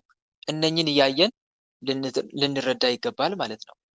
እና ወደፊት እስቲ እግዚአብሔር ከፈቀደ ጊዜ ባገኝ ርዕስ ሰጥቼ የመኃልየ መኃልይ ዘሰሎሞን ትርጓሜ ብቻ ሳይሆን እኔ አሁን እቅዴ መኃልየ መኃልይ ዘሰሎሞን ብቻ ሳይሆን መዝሙረ ዳዊትም ጭምር ነው። መዝሙረ ዳዊት ብቻ ጭምር ሳይሆን ዮሐንስ ወንጌልም ጭምር። እነኚህ ትርጓሜ ያስፈልጋቸዋል እያንዳንዱ። መዝሙረ ዳዊትም እያንዳንዱ ቃል ትርጓሜ ያለው፣ ዮሐንስ ወንጌልም እያንዳንዱ ቃል ትርጓሜ ያለው፣ መኃልየ መኃልይ ዘሰሎሞንም እያንዳንዱ ቃል ትርጓሜ ያለው። ስለዚህ እነኚህ መጽሐፍቱን ካላችሁ አንብቡት። ባለፈው ልኬላችኋለሁ አይደለ? የብሉይ ኪዳንና የአዲስ ኪዳን ትርጓሜ። ስለዚህ እነኚህን መጽሐፍቶች እዛ ውስጥ ልታገኙ ትችላላችሁ። የመዝሙረ ዳዊት ትርጓሜ፣ የዮሐንስ ወንጌል ትርጓሜ እና የአንዳንዱ ትርጓሜ ብትማሩ መልካም። ግር ሲላችሁ ሂዱና ትርጓሜውን ተመልከቱት። ይሄ ቃል ከምን አንፃር ነው የሚለውን በደንብ ትረዱታላችሁ ያኔ ማለት ነው። ደግሞ ትርጉሙን ተረድቶ መጸለይ እና ሳይረዱ መጸለይ አንድ ነው? ንገሩኝ። አንድ ነው? አንድ አይደለም። ለምሳሌ አሁን መዝሙረ ዳዊት መዝሙር ስትመለከቱ ገና ምዕራፍ 1ን ብላችሁ ምዕራፍ 2 ስትመለከቱ እንዲህ ቃል አለ። አሕዛብ ለምን ያጉረመርማሉ? ወገኖችስ ለምን ከንቱን ይናገራሉ?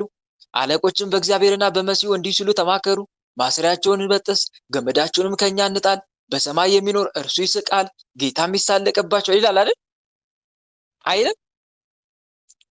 ይላል። አሁን ይሄ ትርጓሜ ያለው እኮ እያንዳንዱ አሕዛብ ለምን ያግረመርማሉ ሲል አሕዛብ ሲል እነማን ነው? ስለማን ነው ደግሞ የሚናገረው? አሕዛብ ሲል ሮማውያንን በክርስቶስ ላይ የተነሱበትን ሮማውያንን እነ ጲላጦስን። አሁን ጲላጦስ አይሁዳዊ አይደለም፣ አሕዛብ ነው።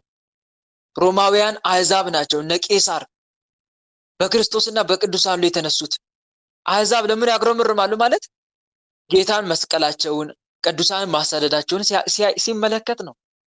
ወገኖችስ ለምን ከንቱን ይናገራል? ወገኖች የሚላቸው ደግሞ ማንን ነው? የጌታ ወገኖች የተባሉት። ጌታ ከማን ወገን ነው የተወለደው? ከአይሁድ ወገን አይደል? አይሁዳውያንን እኮ ነው ወገኖች የሚላቸው። ለምን ከንቱን ይናገራሉ? እናም ካህናቶችን ነው፣ ካህናትና የካህናት አለቆች ፈሪሳውያን፣ እነሱን ነው። በእግዚአብሔር አለቆችን በእግዚአብሔርና በመሲሁ ላይ እንዲህ ሲሉ ተማከሩ። በእግዚአብሔርና በመሲሁ ላይ በአብ በወልድ በመንፈስ ቅዱስ፣ በአብ በመንፈስ ቅዱስና በክርስቶስ ላይ መሲሁ የሚለው ስጋን ተዋህዶ በተዋህዶ ስጋ የተገለጠው እሱ ስለሆነ መሲሁ የሚሉት እሱን ነው። በመሲሁ ላይ እንዲህ ሲሉ ተማከሩ። ማሰሪያቸውን እንበጥስ። ማሰሪያቸው ምንድን ነው? ማሰሪያ በቆሙ ህግ እኮ ነው። ህጋቸውን እንበጥስ፣ ህገ ወንጌልን እንሻራት ማለታቸው ነው። ማሰሪያ ገመድ ዛፉ የእንትኖችን የተበታተኑትን ነገሮች አንድ አድርጎ አያስርም? መልሱልኝ። አንድ አድርጎ አያስርም? ያስራል። ያስራል። ህግም ልክ እንደዚሁ አሕዛብንና ህዝበ እግዚአብሔርን አንድ አድርጎ እንደሚያስገዛ ለአንዱ ለክርስቶስ ወንጌል አንድ አድርጋለች። አሁን ወንጌል ህዝበ እግዚአብሔር የተባሉትን አይሁዳውያንንና አሕዛብን አንድ አድርጋ ለክርስቶስ አስገዝታለች። ስለዚህ ማሰሪያ የተባለው አንዱ ይሄ ነው። ወንጌል እኮ ነው። ማሰሪያቸውን ከኛ እንበጥስ፣ ገመዳቸውን ከኛ እንጣል፣ በሰማይ የሚኖር እርሱ ይስቃል ይላል አይደል? አሁን እግዚአብሔር የሚስቅ ሆኖ ነው? እንደዛ ነው የምትረዱት? በሰማይ የሚኖር እርሱ ይስቃል። በቃ ልክ አንድ ሰው እንደሚስቀው አይነት ነገር እንደዛ ነው በአይምሯችን ላይ የሚመጣው ነው እንዴ? አይደለም እኮ። በሰማይ የሚኖር እርሱ ይስቃል ማለት ነገራቸውን እንደ ከንቱ ይመለከትባቸዋል ነው። እነሱ አሁን ክርስቶስን እንግደለው ብለዋል አይደል? ገርለን በቃ ቀብረን እናስቀረው ብለዋል። ክርስትናን እናጥፋ ብለዋል። ግን ችለዋል? ክርስቶስን ገድለው በቃ አጥፍተዋል? ክርስቶስ ከሞት አልተነሳም? እና ከንቱ መሆናቸውን ይመለከትባቸዋል። ክርስትናን እናጥፋ ብለው አይሁዳውያን በቁርጥ ልብ ተነስተው ነበር። በዛ ጊዜ ክርስትና ገና በእነ ቅዱስ ጳውሎስ በእነ ቅዱስ ጴጥሮስ በሚሰበክበት ሰዓት ክርስትናን በቃ ይሄ ነገር እንዳይስፋፋ በቁጥጥር ስር እናውለው ብለው እንትን ያቅማቸው ሮጠው ነበረ። ጳውሎስን እንዴት ሲያሳድዱት እንደነበረ አይታችኋል የሐዋርያት ሥራ ላይ። እንደውም ቅዱሳን ክርስቲያኖች በቅርጫት ሁሉ ያወርዱት ነበር አይደል? ሊገሉት እያሳደዱት ምግብ አንበላም ብለው ሁሉ ሊገሉት። ለምን? ክርስትና እንዳይስፋፋ። እነ ጴጥሮስን ሁሉ ያስሮ ነበር እኮ። ቅዱስ ጴጥሮስ ታስሮ ነበረ። ሄሮድስ አስሮት ነበረ። ግን የጌታ መልአክ መጣና ከወህኒ ቤት አወጣው፣ ሰንሰለቱን ፈቶ። ወታደሮቹ ፈዘው ሳሉ ጴጥሮስና ዮሐንስን ሁሉ አስወጥተዋቸው ነበር። እና ምንም በቃ አልቻሉም። ታዲያ ገማልያል ምን አለ የዚህን ሰዓት? እናንተ አይሁዳውያን ይሄ ክርስትና እምነት ከእግዚአብሔር ከሆነ ልታጠፉት አትችሉም፣ አትልፉ በከንቱ። ምናልባት እግዚአብሔርን እየተቃወማችሁ እንደሆነ ለራሳችሁ ፍሩ አላቸው። ነገር ግን ከእግዚአብሔር ካልሆነ እነኚህ ሰዎች በራሳቸው ይጠፋሉ ብሎ መክሯቸው ነበረ ገማልያል። ገማልያል በነገራችን ላይ አምኖ ተጠምቆ ክርስቲያን ሆኗል በሐዋርያት እጅ። የነ ቅዱስ ጳውሎስ አስተማሪ ነው። በጣም የሚታወቅ የሕግ መምህር ነበረ። የነ ቅዱስ እስጢፋኖስ መምህር፣ በጣም የታወቀ የሕግ መምህር ነው በእስራኤል ዘንድ። እና ምን ልላችሁ ፈልጌ ነው፣ በሰማይ የሚኖር እርሱ ይስቃል፣ ጌታ የሚሳለቅባቸዋል ማለት እንደማይሆንላቸው ይመለከትባቸዋል ነው። የሚመኙት ምኞት ሁሉ ከንቱ እንደሆነ በዋዛ ፈዛዛ ይመለከትባቸዋል ነው። እና ይሄ ሁሉ ትርጓሜ ያለው እኔ ግን ንጉሴን ሾምኩ ይላል አይደል? በተቀደሰው ተራራዬ በጽዮን ላይ ትእዛዙን እናገራለሁ። ማን ነው እንደዚህ የሚለው? ስለ ክርስቶስ ነው። ስለ ክርስቶስ ነው። እኔ በጽዮን በተቀደሰው፣ አሁን አማርኛው ላይ እኔ ግን ንጉሴን ሾምኩ ነው የሚለው። ግን አነ ተሰየምኩ ነው የሚለው ግዕዙ ላይ። እኔ ተሾምኩ ነው የሚለው። ስጋ መልበሱን በተዋህዶ ስጋ የተዋህዶ ስጋ ደግሞ አምላክነትን የባህሪ አምላክነትን ገንዘብ ማድረጉን መናገሩ ነው። ምንድነው አልኳችሁ? ክርስቶስ የተዋህዶ ስጋ ከመለኮት ጋር አንድ ስለሆነ በተዋህዶ የባህሪ አምላክነትን ማግኘቱን ማጠየቁን ነው። እኔ ተሾምኩ ይላል በተቀደሰው ተራራዬ በጽዮን ላይ። ተራራዬ የተባለችው ማናት? እመብርሃን። ትእዛዙን እናገራለሁ፣ አንድም በኢየሩሳሌም ሕገ ወንጌልን አስተምራለሁ። ተራራ የተባለው አንድም የእመቤታችን ማኅፀን ነው፣ አንድም ኢየሩሳሌም ናት፣ አንድም መስቀሉ ነው። እና ትርጉም አለው ነው ልላችሁ የፈለግኩት። ለምነኝ አሕዛብን ለርስት የምድርን ዳርቻ ለግዛት እሰጣለሁ ይላል አይደል? ስጋ የባህሪ አምላክነትን ማግኘቱን ነው። እንደ ሸክላ ሰሪ ዕቃ ትቀጠቅጣቸዋለህ ይላል። በብረት በትር ትጠብቃቸዋለህ። በብረት በትር ትጠብቃቸዋለህ የተባሉት ማንና? ምዕመናንን። እንደ ሸክላ ሰሪ ትቀጠቅጣቸዋለህ የተባሉትስ? አሕዛብን፣ ለወንጌል ማይታዘዙትን። አሁንም እናንተ ነገስታት ልብ አድርጉ፣ እናንተ የምድር ፈራጆች ተገሰጹ፣ ክርስቲያንን የምታሳድዱ በኋላ ክርስቶስ ሊፈርድባቸው ነው በዕለተ ምጽአት። እሱም መናገሩ ነው። እና ይሄ ሁሉ ትርጉም አለው ልላችሁ ፈልጌ ነው። እና በጣም መዝሙረ ዳዊት እንዲህ ትርጓሜ አውቀን ስንጸልየው በጣም ነው ደስ የሚለው። ምክንያቱም ይገባናል። ይሄ ከምን አንጻር ለምን እንደተነገረ የሚለው በደንብ ነው የሚገባን። እየጣፈጠን ነው የምንጸልየው። እና ትርጓሜውን ለመማር ጥረት አድርጉ። እሺ፣ እግረ መንገዴን መነግራችሁ ነገር መኃልየ ዘሰሎሞን ብቻ ሳይሆን መዝሙረ ዳዊት ብቻ ሳይሆን ዮሐንስ ወንጌል ትርጓሜውን በደንብ ተምሮ አውቆ መጸለይ በጣም ነው ደስ የሚለው የሚያሰኘው። እኛ ደስ ብሎን አውቆን እንድንጸልይ ብቻ ሳይሆን ለሌላው ራሱ ለአሕዛቡ ራሱ ስለ ክርስቶስ ለማስተማር መዝሙረ ዳዊት በጣም እጅግ ወሳኝ ነው። ስለ ክርስቶስ ለማስተማር ዮሐንስ ወንጌል እጅግ በጣም ወሳኝ ነው ከሁሉም በላይ። እና ትርጓሜ ማወቅን የመሰለ ነገር የለም ላችሁ ፈልጌ ነው። ወደፊት እስቲ እግዚአብሔር ከፈቀደ እንማራለን። መድኃኔዓለም ለዛ ያብቃንና እና ይሄንን ለማለት ነው። ስለዚህ መኃልየ ዘሰሎሞንም እያንዳንዱ ቃል ትርጓሜ ያለው ለማለት ነው። ትርጓሜውን ተረጂው እህቴ። አብዛኛው ምናልባት ዩቲዩብ ላይ ልታገኙ ትችላላችሁ። ትርጓሜ እስቲ ብላችሁ ሰርች አድርጉ። የመዝሙረ ዳዊት ትርጓሜ ብላችሁ ሰርች አድርጉ። የመኃልየ ዘሰሎሞን ትርጓሜ ብላችሁ ሰርች አድርጉ። ካጣችሁ ደግሞ ባለፈው ሊንክ ለቅቄላችኋለሁ ትርጓሜ መጽሐፍ የት እንደምታገኙ ኤኦቲሲ ላይብረሪ፣ እዛ ገብታችሁ ፈልጉና አማርኛውን እያነበባችሁ ትርጓሜውን ለመረዳት ሞክሩ። ይሄን ለማለት ወዳለው። ሌላ ጥያቄ ካለ ይግባ።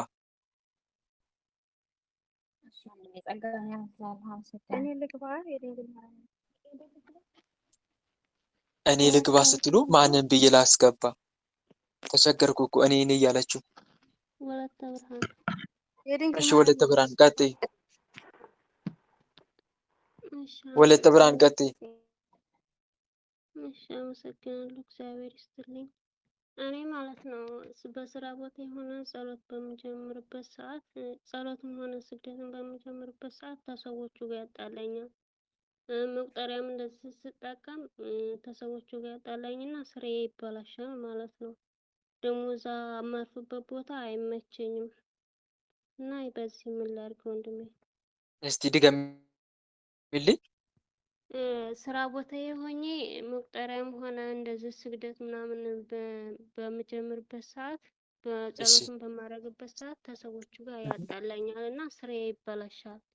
ስራዬ በጣም ነው የሚበላሸው እና ከአንድ ቤት አንድ ቤት ነው የምዞረው እና ደግሞ እዛ የማርፍበት ቦታ አይመቸኝም፣ ለስግደትም ለመቁጠሪያም አይመችም እና በጣም እየተፈታተነኝ ነው እና ደግሞ ከሰዎቹ ጋር ያጣላኛል። እዛ ስራ አስገቡ ሰዎች ጋር ይደውሉና ያው ስለምሰግድ ምናምን ነው እንጂ በሌላ አይደለም ምናምን ብሎ ደግሞ ከንቱ ውዳሴ እንትን ይለኛል ማለት ነው። ከዚያ በቃ ስለምሰግድ ነው እንጂ አዎ እንትን አሰሪዎቼ ምናምን እሺ ትሰግዳለች ምናምን ስለምሰግድ ነው እና ያዩሻል ስትሰግጂ ስትጸልይ ስራ ቦታዬ ስሰግድ ምናምን ስጸልይ ሲያዩ ማለት ነው ሰራተኞቼ ስራ ያዩሻል ሰዎች ጋር ያዩሻል ወይ? አዎ ስትጸልይ ስትሰግጂ ያዩሻል አሰሪዎችሽ? ያው የጸሎት ወደ ክፍል የለሽም? ያው ሁሉ ቤት አንድ አይደለም። አንዱ ቤት ቢኖር አንዱ ቤት አይኖርም እና ደግሞ ድንገት ነው የሚመጡብኝ። ድንገት መጥተው ታዩኝ እሺ በቃ እንትን ይሉኛል።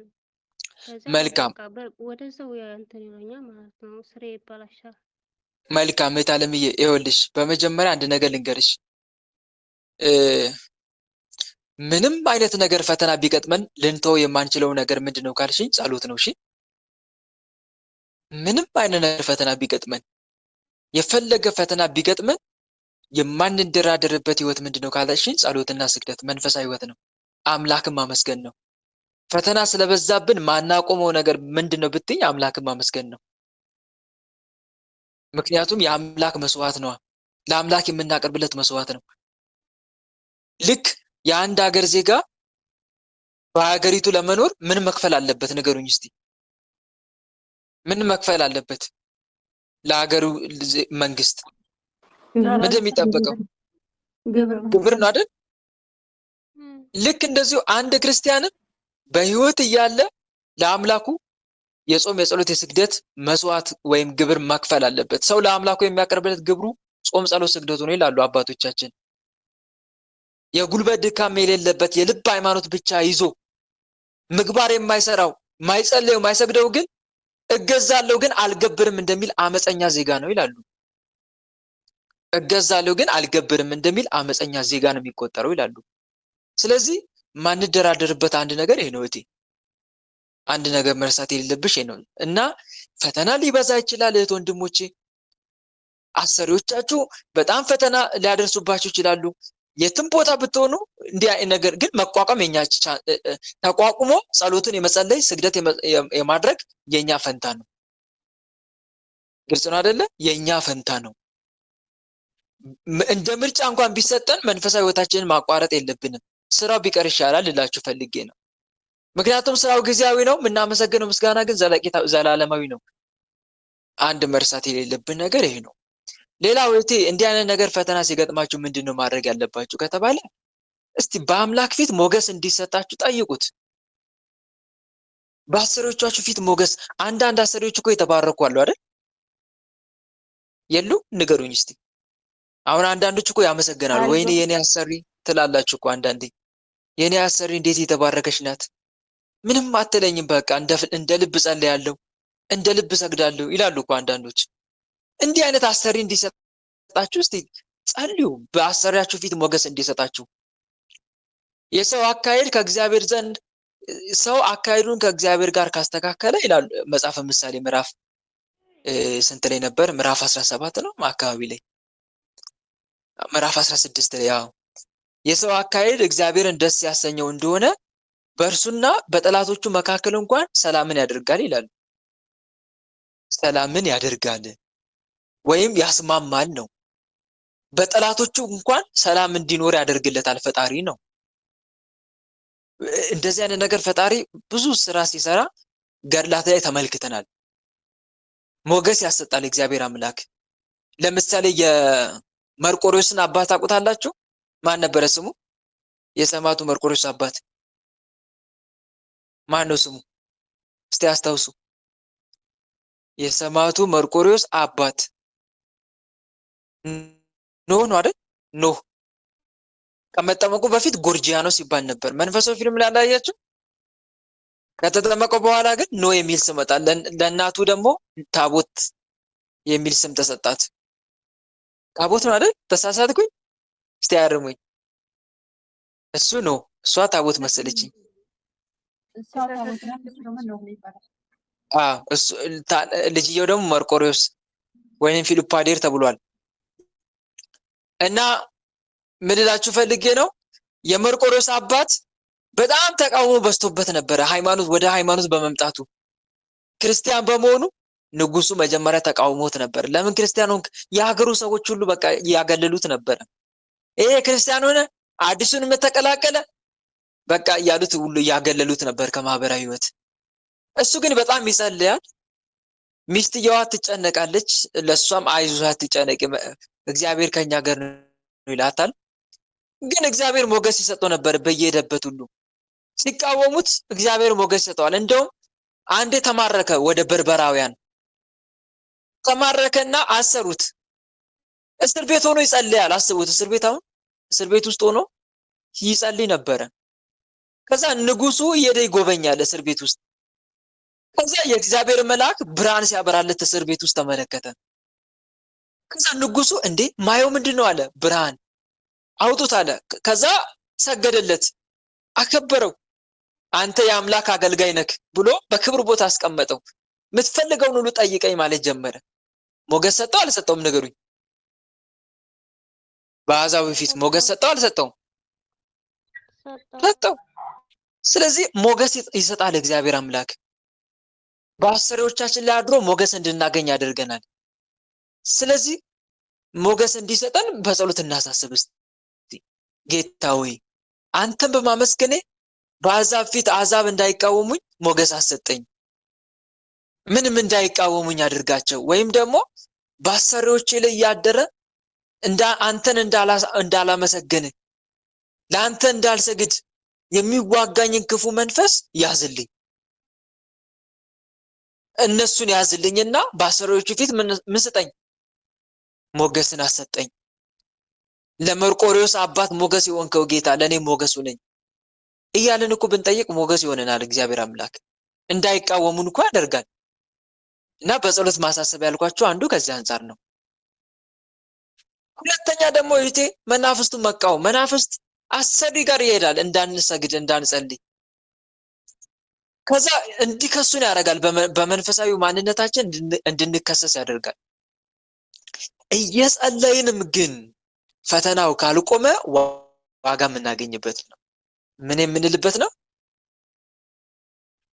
ዋጋ የምናገኝበት ነው። ዋጋ እናገኝበታለን። ይሄ ስለ ሃይማኖት ሲባል መሰደድ ይባላል። ይሄ ሰማዕትነት ነው። ዋጋ ሊያሰጠን ነው ማለት ነው። ስለዚህ መታገስ አለብን። በስደት እየተሰደድን ነው፣ እየተንከራተትን ነው። ለእያንዳንዷ ስደት ደግሞ ዋጋ ይሰጠናል ቸሩ መድኃኒዓለም። እች ልጅ እኮ ብትንከራተተው ስራዋ የምታጣው እኔን ለማመስገን በምታደርገው ጥረት አማካኝነት ነው ብሎ እኮ እግዚአብሔር ያስብልሻል። ይሄንን እስቲ አንድ ምሳሌ ልስጣችሁ። መጋቢት 12 ገድላ ማነው ድርሳን አንብባችኋል? እስቲ ያነበበ ረጅም ነው ድርሳኑ አይደል? አላነበባችሁ? በጣም ረጅም ነው። ግን ታሪኩ አይመስጥም? አይመስጥም ታሪኩ? በጣም ይመስጣል። ዮሐንስ የሚባለው እንዴት እንደተሰቃየ። መጀመሪያ አንድ አረማዊ ነበረ።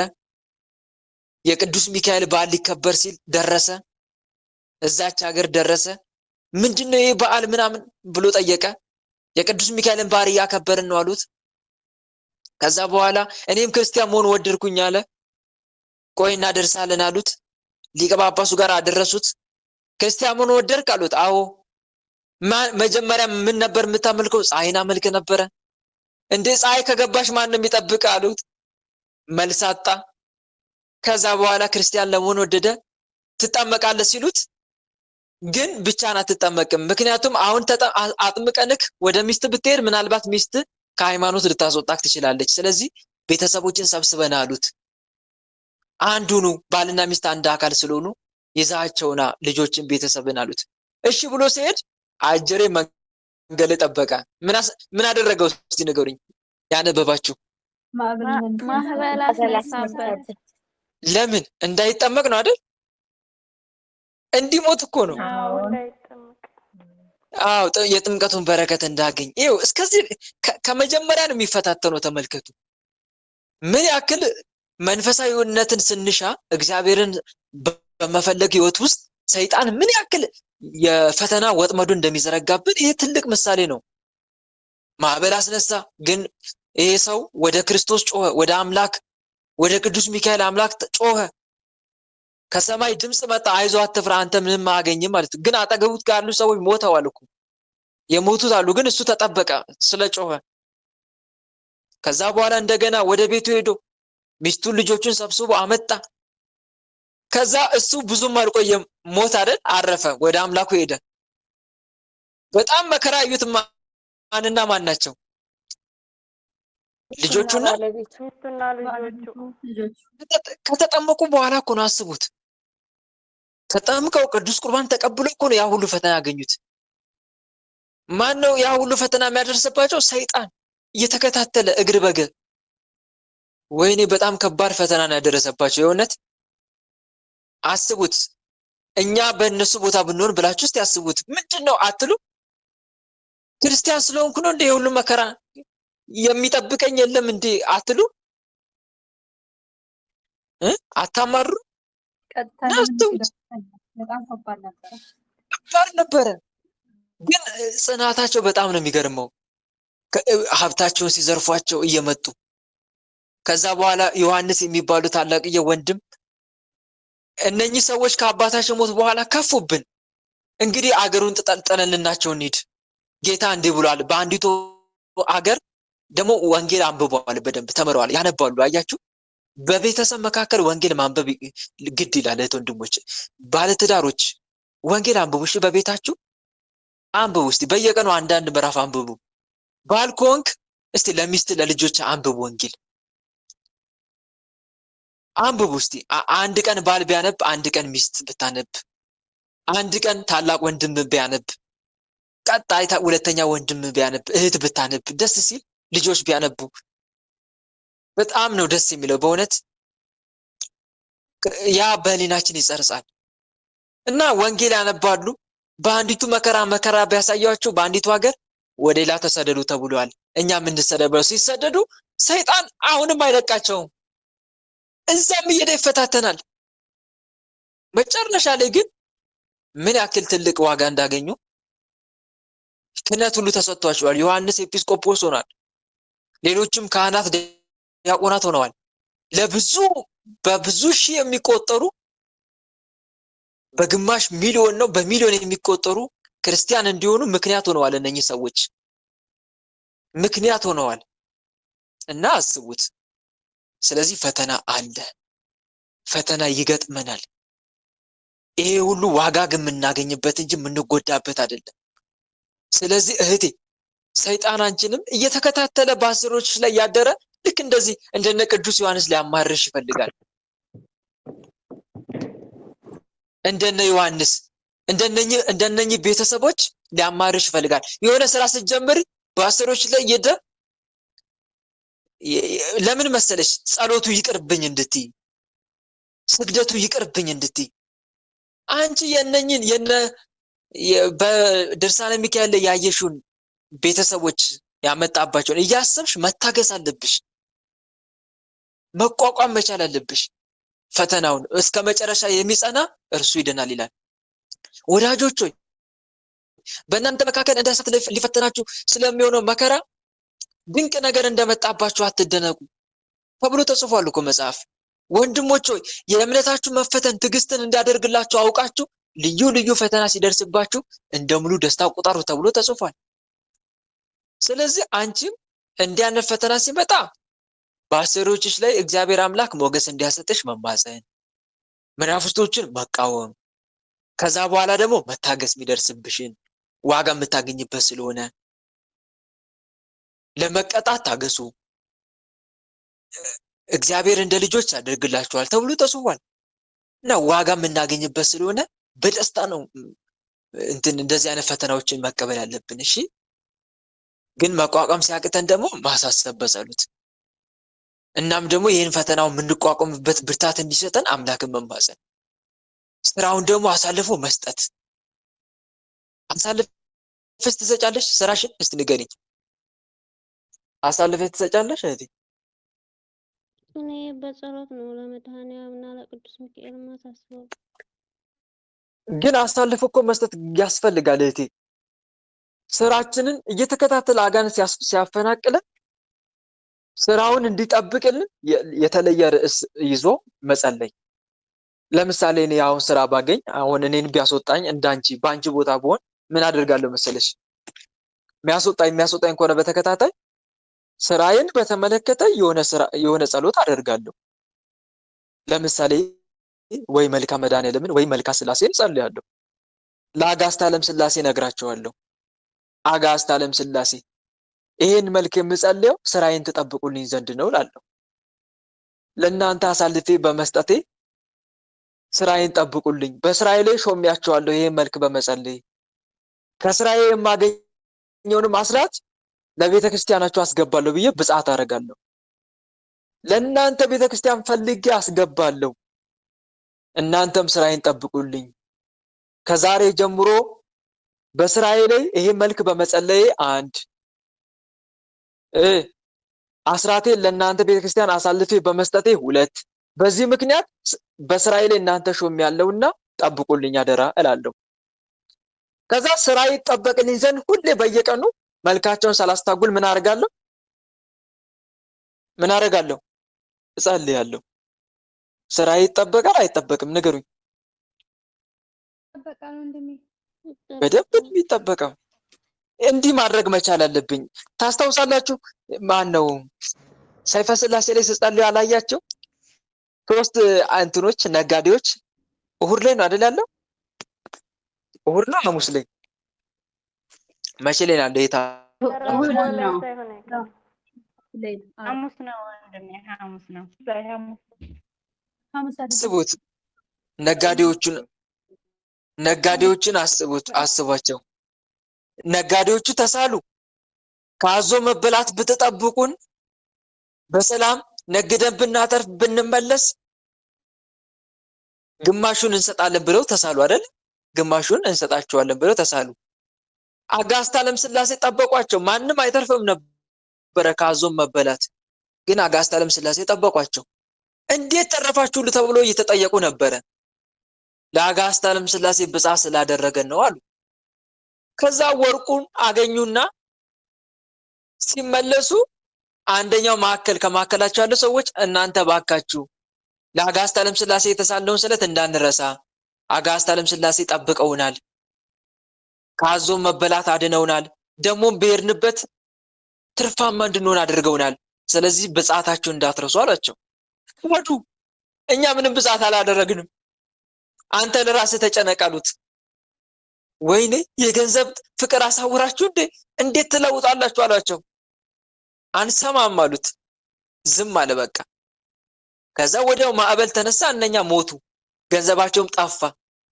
ይሄ ሰው ግን ተረፈ። ከዛ አጋዕዝተ ዓለም ሥላሴ ሲወጣ ጠብቀው አመሰገኑት። ሂድ ታምራችንን ለዚች ሀገር ሰዎች ንገራቸው አሉት። እኛ የዓለም ሁሉ ጠባቂ፣ ዓለሙን ሁሉ በእጃችን ያዝን አጋዕዝተ ዓለም ሥላሴ ነን አሉት። እናንተ ማን ናችሁ ብሎ ሲጠይቃቸው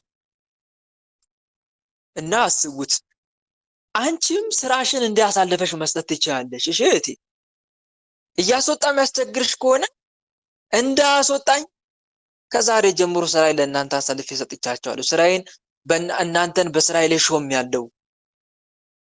ይሄን መልክ በማድረሴ አስራቴን ለእናንተ ቤተክርስቲያን በመስጠቴ ጠብቁልኝ ካለን እኮ ይጠብቁልናል በሚገባ። እና በዚህ እንዲህ በማድረግ ስራን አሳልፎ መስጠት አለብን ማለት ነው። እና ይሄን ይመስላል። እንደተመለሰልሽ ተስፋ አደርጋለሁ። ሌላ ጥያቄ ይግባ። እሺ ወንድሜ፣ አሜን። እሺ እህተ ገብርኤል። እሺ ወንድም አለኝ፣ ሰላም በክርስቶስ ይብዛ፣ ጸጋውን ያብዛል። በእውነት ብዙ እየተማረን ብዙ እያተረፍን ነው። እግዚአብሔር አምላክ ረጅም እድሜና ጤና ይስጥክ። አሜን አሜን። ታለምዬ አሜን። ላንቺም እንደዛ። እሺ አሜን ወንድም አለኝ።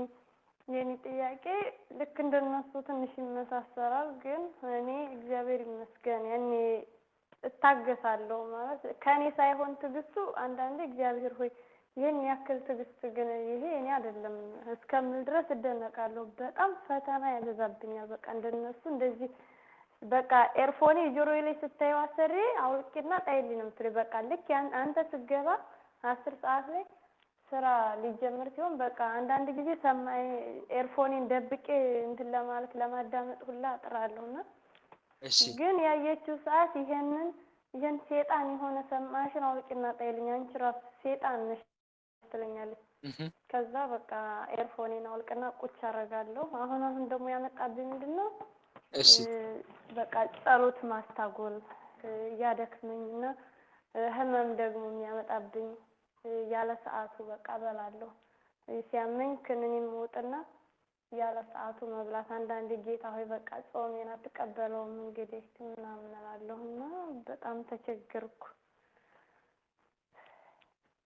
መልካም እታለምዬ፣ በሴትዮዋ በኩል ማሳሰብ ነው በጸሎት ርዕስ ሰጥቶ ማሳሰብ። አሁንም ከአንቺ የሚጠበቀው እሱ ነው፣ ያንን ነገር እንዲያስተካክልልሽ በእሷም ልብ ርኅራኄ እንዲያሳድር መጠየቅ በጸሎት ግልጽ ነው። ያንን ማድረግ ነው። ሁለተኛ ሲቀጥል ደግሞ ለምን እንደምትከለክልሽ እኔ ስራዬን አላስታጎልሽብሽም፣ ስራዬን በአግባቡ እየሰራሁልሽ ነው። ስራዬን በአግባቡ ካልሰራ ውቀሽኝ፣ ስራው በአግባቡ ካልተሰራ ውቀሽኝ። ነገር ግን ስራሽን ካልወደድኩ ለምንድን ነው የምትከለክይኝ? እኔም እኮ እንትን ማዳመጥ ፈልጋለሁ፣ በቃ ዜና ማዳመጥ ፈልጋለሁ፣ እንደዚህ ማድረግ ፈልጋለሁ ብለሽ በሚገባት መልኩ አስረጃት። ግልጽ ነው።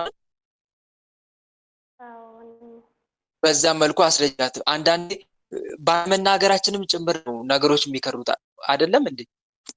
በቀላሉ ማስረዳት እየቻለን ዝም ስንልም ብዙ ነገሮችን እናጣለን እና ደፈር ብላችሁም ለማስረዳት ሞክሩ። እሺ እህቶች፣ ወንድሞች፣ በጣም ከባድ ተስፋለ። ለባለቤቷ እንኳን አትመለስም ጭራሽ። እኔ ስናገር ማለት ነው ትክክለኛውን ነገር እንኳን ስናገረ እየናቅሽኝ ነው። እንዴት ትንቂኛለሽ አንቺ ነው የምትለኝ። ልክ እኔ እንደ ባሪያ ነው የምታይኝ። እኔ ግን አልፈራትም። ምንም መልካም እና እናገራለሁ። ይኸውልሽ ስታወሪያት፣ ይኸውልሽ አንደኛ ጸሎት አድርጊ። እሺ የሆነ አንደበትሽ ላይ በምትናገሪው ቃል ልቧ ላይ ስራውን እንዲሰራ እግዚአብሔር አምላክ በምታዳምጠው ከአንቺ አፍ በሚወጣው ቃል የለም ረገብ እንድትል እንድትረዳሽ እንዲያደርግ ጠይቂው። ጌታዬ ቃልን በአንደበት ያድርግና ገስጽልኝ፣ እሷ ጋር ያሉት መናፍስትን ገስጽልኝ፣ እሷም ደግሞ እንድትረዳኝ አድርግ ብለሽ ጠይቂዋለሽ። ስትጠይቂ ስታወሪያት እሷን ግልጽ ነው አይደል? ይኸውላችሁ ሰዎች ማይረዷችሁ ከሆነ ማለት ነው በመሀል ጸሎት አድርጉ። እሺ ንግግራችሁ ላይ አድሮ እግዚአብሔር ስራውን እንዲሰራ ጌታ የመድኃኒዓለም አሰሬ ላይ የኔን ቃል በምሰማበት ሰዓት እባክን እንድትረዳኝ አድርጋት ብለሽ ትጸልይና ከዛ በኋላ ምን ታደርጊያለሽ? ታወሪያታለሽ። እመቤቴ ድንግል ማርያም እንድትረዳኝ አድርጊ ትይና ሰላም ለኪ ዘንሰግድ ብለኪ ትጸልይና ታወሪያታለሽ። ስታወሪያት ደግሞ በትህትና ግልጽ ነው አይደል? በጣም ክፉ ቃል ብታወራሽም አንቺ ግን በትህትና ታወሪያታለሽ ማለት ነው። አይሁዳውያን በጣም ጌታን ክፉ ቃል ይናገሩት ነበር። በጣም ለሱ ክብርን ምስጋና ይግባውና ጋኔን አለብህ ይሉታል አይደል? አይሉትም? ዮሐንስ ወንጌል ምዕራፍ 8 ላይ ጋኔን እንዳለብህ አሁን አወቅን ይሉታል እኮ። በጣም ሳምራዊ እንደሆንክ ጋኔን እንዳለብህ አሁን አወቅን እያሉት በጣም እንዲህ አይነት ንግግር ይናገሩታል። ግን እሱ አለማወቃቸውን ተረድቶ በትህትና ነው የሚመልስላቸው። እኔስ ጋኔን የለብኝም እያለ እሱን እንደ ሰውኛ ነው አይደል የሚረዱት። እሱም በሚገባቸው መልኩ ያስረዳቸዋል። እኔ አምላክ ስሆን እንዴት እንደዚህ ትሉኛላችሁ አላላቸውም። ልክ እሱን የሚያስቡት እነሱ ከእግዚአብሔር እንደተላከ ነብይ አድርገው ነው። ማን ይሄ ሌሎቹ ማለት ነው ትንሽ የመረዳት አቅም ያላቸው። ይሄ ፈሪሳውያን አይደለም፣ ካህናት አለቆችን አይደለም። እንደ ቢሆን ከእግዚአብሔር የተላከ ነብይ ቢሆን ነው ብሎ የሚያስቡት እንጂ አምላክ እያወራ ነው ብሎ አይደለም የሚያስቡት። ግን በሚገባቸው መልኩ እንዲላቸዋል። ጋኔን እንዳለብህ አወቅን፣ ጋኔን እንዳለብህ መልካም እንለምን ሲሉት እሱ ግን እንዴት እንዲናገሩኛል አይደለም፣ እኔስ ጋኔን የለብኝም፣ ነገር ግን አባቴን አከብራለሁ እናንተም ታዋርዱኛላችሁ እያለ ነው የሚመስላቸው። ይሄ ለኛ ትምህርት እንዲሆነን እኮ ነው። ክፉ ለሚናገራችሁ ሰው ክፉ አትመልሱለት እኮ ነው። ከኔ ተማሩ ብሎ የለም? ከኔ ተማሩ፣ ክፉን በክፉ ፈንታ አትመልሱ ሲለን ነው። ስድብን በስድብ ፈንታ አትመልሱ ሲለን ነው። አለመረዳታቸውን አለማወቃቸውን ተመልክታችሁ በትህትና አናግሯቸው ሲለን እኮ ነው። እና አንቺ ልክ እንደዚህ በጣም አንቺ ሰይጣን ነሽ፣ አንቺ እንዲህ ነሽ ስትልሽ እኔ ሰይጣን የለብኝም። ግልጽ ነው አይደል? በትህትና በሚገባት መልኩ እኔ ራሴ ነኝ የምናገርሽ። እናም ደግሞ እኔ ስራሽን እየበደልኩብሽ አይደለም፣ በአግባቡ ስራሽን እየሰራው ነው። ያልታጠበ ዕቃ ካለ፣ ያልተነሳ ዕቃ ካለ፣ ያልተጠረገ ቤት ካለ ንገሪኝ፣ አስረጅኝ። እሱን እጠርገዋለሁ። እሺ ብዬ ታዘዝሻለሁ። ስራዬን እስካልበደልኩ ድረስ እባክሽን በፈጠረሽ ነፃነቴን አትንፈግኝ። በዚህ መልኩ ማስረዳት በሚገባት መልኩ ማለት ነው። በማል ደግሞ እየጸለሽ እመቤቴ ሆይ እባክሽ እንድትረጅኝ አርጋት።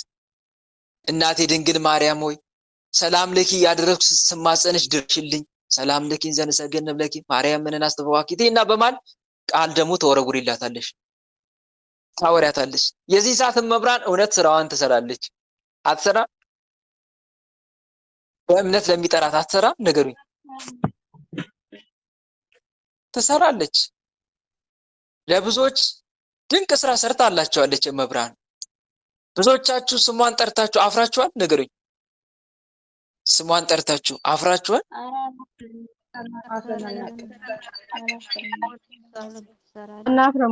ስለዚህ እኛም እንደዚሁ በእምነት ሆነን ብንጠራት እውነት ትደርስልናለች፣ ስራዋን ትሰራለች መብራን።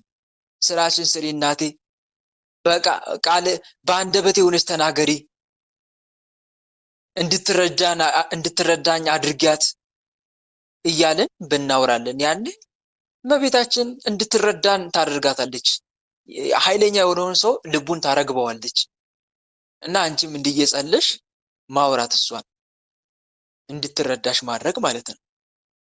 ግልጽ ነው እህቴ? ይሄን ይመስላል። ኤፍታ ሁለት ኪዳን ልግባ እንጠይቀው። እሺ ለመንፈሱ ነው እኮ የሆነ እንትን እያለ ዋሽቷል፣ ታስረዋል፣ ግን ይዋሻል መንፈሱ ይመስለኛል። ዝም ብሎ ነው አልታሰርም ማለት። የትኛዋ ናት ማልታሰረው? ፈተናውን እየቀያየረ ነው የሚዋጋው። ፈተናውን እየቀያየረ የማን? አሁን የጠየቀችዋን ጠያቂ ነው ወይስ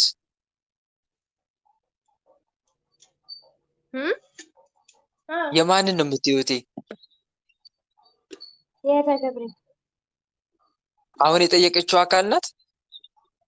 አዎ። አሃ እየዋሸ ከሆነ ስራውን ካላቆመ ደግሞ እንዲያቆም ማዘዝ ነዋ፣ መቀጥቀጥ ነዋ ከሷ የሚጠበቀው። ካልተጋች እኮ አይታሰርም። ግልጽ ነው። መንፈሳዊ ህይወቷ ለብ ከሆነ ያዝ ለቀቅ የምታረግ ከሆነ ሲመቻት ብቻ መሰገድ። እኔ ቀጥቅጬ እሷ ከወልተ ማርያም ጋር በነገራችን ላይ እየቀጠቀጥኩ ነበር፣ ግን ትንሽ ረገብ ይላል ስቀጠቅጥ ማለት የሆነ ያቆምልኝና ነገሮች ትንሽ ይስተካከላሉ። ግን እኔ እደክማለሁ፣ በቃ ስራ ስለሚበዛ ወይ ማታ ጸሎት ጸልዬ ሰግጄ ከተኛ በቃ ለማቀጥቀጥ ድክም፣ ጠዋትም ለመነሳት እደክማለሁ። በቃ ምን ማድረግ እንዳለብኝ ራሱ አላውቅም። ምክንያት አትስጪ ታለምዬ።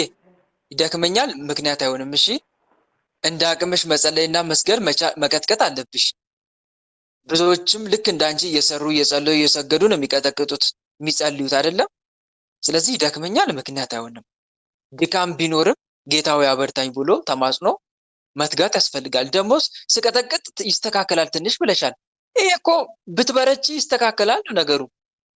ስለዚህ የአንቺ መንፈሳዊ ትጋት መበርታት ያስፈልጋል ማለት ነው። መበርታት መጠንከር ያስፈልጋል ማለት እንደ አቅምሽ አበርታኝ። ጉልበት የሚያንስሽ ከሆነ ጌታ ሆይ አልቻልኩም አበርታኝ፣ ጥንካሬን አድለኝ፣ ኃይሌን እንደ ንስር አድስልኝ በይው። ኃይሌን እንደ ንስር አድስልኝ እባክህ አምላኬ፣ መጸልይበት መሰግድበት ጉልበት ስጠኝ፣ ብርታቱ ነኝ አምላኬ። ጠላቶችን እሰርና እኔን ፍታኝ በይው። ጠላቶችን እሰርልኝና እኔን ፍታኝ፣ ጠላቶችን አርክምልኝና እኔን አበርታኝ። እንደዛ እኮ ብሎ መጠየቅ ያስፈልጋል። ብርታት ለማግኘትም እኮ አምላክን መማፀን ያስፈልጋል። እሱን ሳንጠይቅ እንዴት ብርታት እናገኛለን? ብርታት አናገኝም። ኃይላቸውን እንደ ንስር ያድሳሉ ተብሎ ተጽፏል። እግዚአብሔርን የሚፈሩት ግን ኃይላቸውን እንደ ንስር ያድሳሉ። መዝሙር 100 ማን ነው? ትንቢተ ኢሳይያስ ምዕራፍ 50 ምዕራፍ 44 አካባቢ ላይ ኃይላ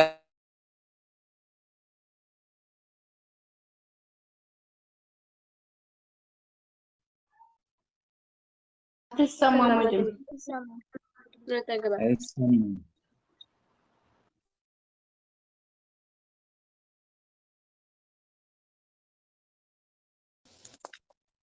በስላሴ ስም ይሰማችኋል?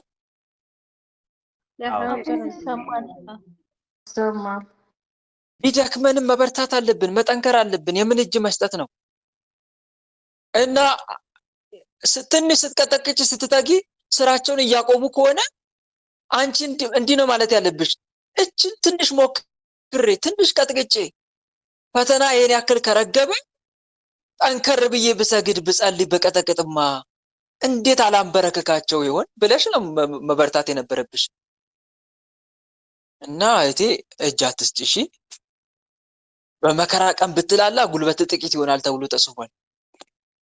በመከራ ቀን ብትላላ መጽሐፈ ምሳሌ ምዕራፍ 24 ቁጥር 10 ላይ ጉልበት ጥቂት ይሆናል። ስለዚህ አትላይ ወይም አትድከሚ ልልሽ ፈልጌ ነው። እጅሽን የላሉትን ጉልበቶች አበርቱ ይላል እኮ መጽሐፍ። አሁንም ትንቢተ ኢሳይያስ ላይ ምዕራፍ 35 የላሉትን እጆች አበርቱ፣ የሰለሉትን እጆች አቅኑ፣ የሰለሉትን ጉልበቶች አቅኑ ይላል። ስለዚህ አንቺም ራስሽን አበርቺ፣ አጠንክሪ። ግልጽ ነው። ይሄን ይመስላል። ወለተ ስላሴ አሜን አሜን። እሺ እዚህ ጋር ግን አንድ ትምህርት ልስጣችሁ። እዚህ ጋር ቆይ ሌላ ሰው ከማስገባቴ በፊት እህት ወንድሞች፣ መንፈስ ስለታሰረ ብቻ ማሰግዱ ከሆነ ማጸልዩ ከሆነ ይሄ መንፈስ እኮ የሚታሰረው እንደ መንፈሳዊ ትጋታችን ነው። ግልጽ ነው። ሳይዋሽ የሚታሰረው እኮ እንደ መንፈሳዊ ትጋታችን እኮ ነው። እኛም መንፈሳዊታችን ላይ የምናላግጥ ከሆነ እኮ እሱም ያላግጣል። ግልጽ ነው አይደል? ይሄን በደንብ ልትገነዘቡ ይገባል። በስግደት ሳንበረታ፣ በጸሎት ሳንበረታ እሱም ያላግጣል። እና እኛ ሳንሰግድ ሳንጸልይ ሳንበረታ በቃ ታስሮልኛ ምንዘንጥ ከሆነ ምንተኛ ከሆነ እንዴት ነው እሱ ማላግጥብን? እና ለመንፈስ መታሰር እኮ መንፈሳዊ ብርታታችን እኮ ይወስነዋል። ትጋታችን እኮ ይወስነዋል። የኛ መንፈሳዊ ትጋት ለአጋንንቱ የሚመቸው ነው እንዴ? መቃወም አለበት እኮ። የኛ መንፈሳዊ ትጋታችን እረፍት መንሳት መቻል አለበት አጋንንትን። እና ይሄንን ልታስቡት ይገባል። እሺ እህት ወንድሞች፣ እንደ ብርታታችን አጋንንት ስራውን ካላቆመ ታስር ያለው ብሎ ስራውን ካላቆመ እያላገጠን ነው በስግደታችን ማለት ነው። እኛ እንደሚገባው እየሰገድን አይደለም ማለት ነው። ይሄን በደንብ ተገንዘቡ። እንደሚገባው እየጸለይን አይደለም፣ እንደሚገባው እየጾምን አይደለም ማለት ነው። እያላገጥን ነው በመንፈሳዊ ህይወታችን። ታዲያ እሱ አላግጥም? መልሱልኝ። አላግጥም? እኛ የምናላግጥ ከሆነ ያላግጣል። እና ይሄንንም ልትገነዘቡ ይገባል ማለት ፈልጌ ነው። እሺ አሁን ጠይቁ። ሌላ ሰው አንድ ሰው ላስገባ። ወለተ ስላሴ እሺ ወለተ ኪዳን ኤፍታ ወለተ ኪዳን እሺ ወንድማችን ጸጋውን ያብዛልህ። ከሆኑት ከዚህ በላይ ምስጢሩን ጥበብን ይግለጽልህ እግዚአብሔር። እናመሰግናለን በጣም በእውነት። እና የኔ ጥያቄ ምንድን ነው? በንስሐ አባት ዙሪያ ማለት ነው። ለምሳሌ አንድ ሰው ንስሐ አባቱ ከውጭ ወይም በውጭ በኩል ካሉ እኛ ሀገር ቤት ምንሆን ያው መቀየር የለብንም ማለት ንስሐ አባታችን በጣም የምንወዳቸው ቢሆኑ ማለት ነው። በጣም የምወዳቸው ለምሳሌ እኔ ቢሆን በጣም የምወዳቸው ናቸው ወይም እውነተኛ ብዬ የማስባቸው አባት ናቸው እና በውጭ ካሉ እኔ ሀገር ስገባ መቀየር ይችላለሁ ማለት እሳቸው ብቻ በቅርበት ለመናዘዝ ፈልገሽ ነው? አይደለም። አባት ንስሐዬ በውጭ ነው።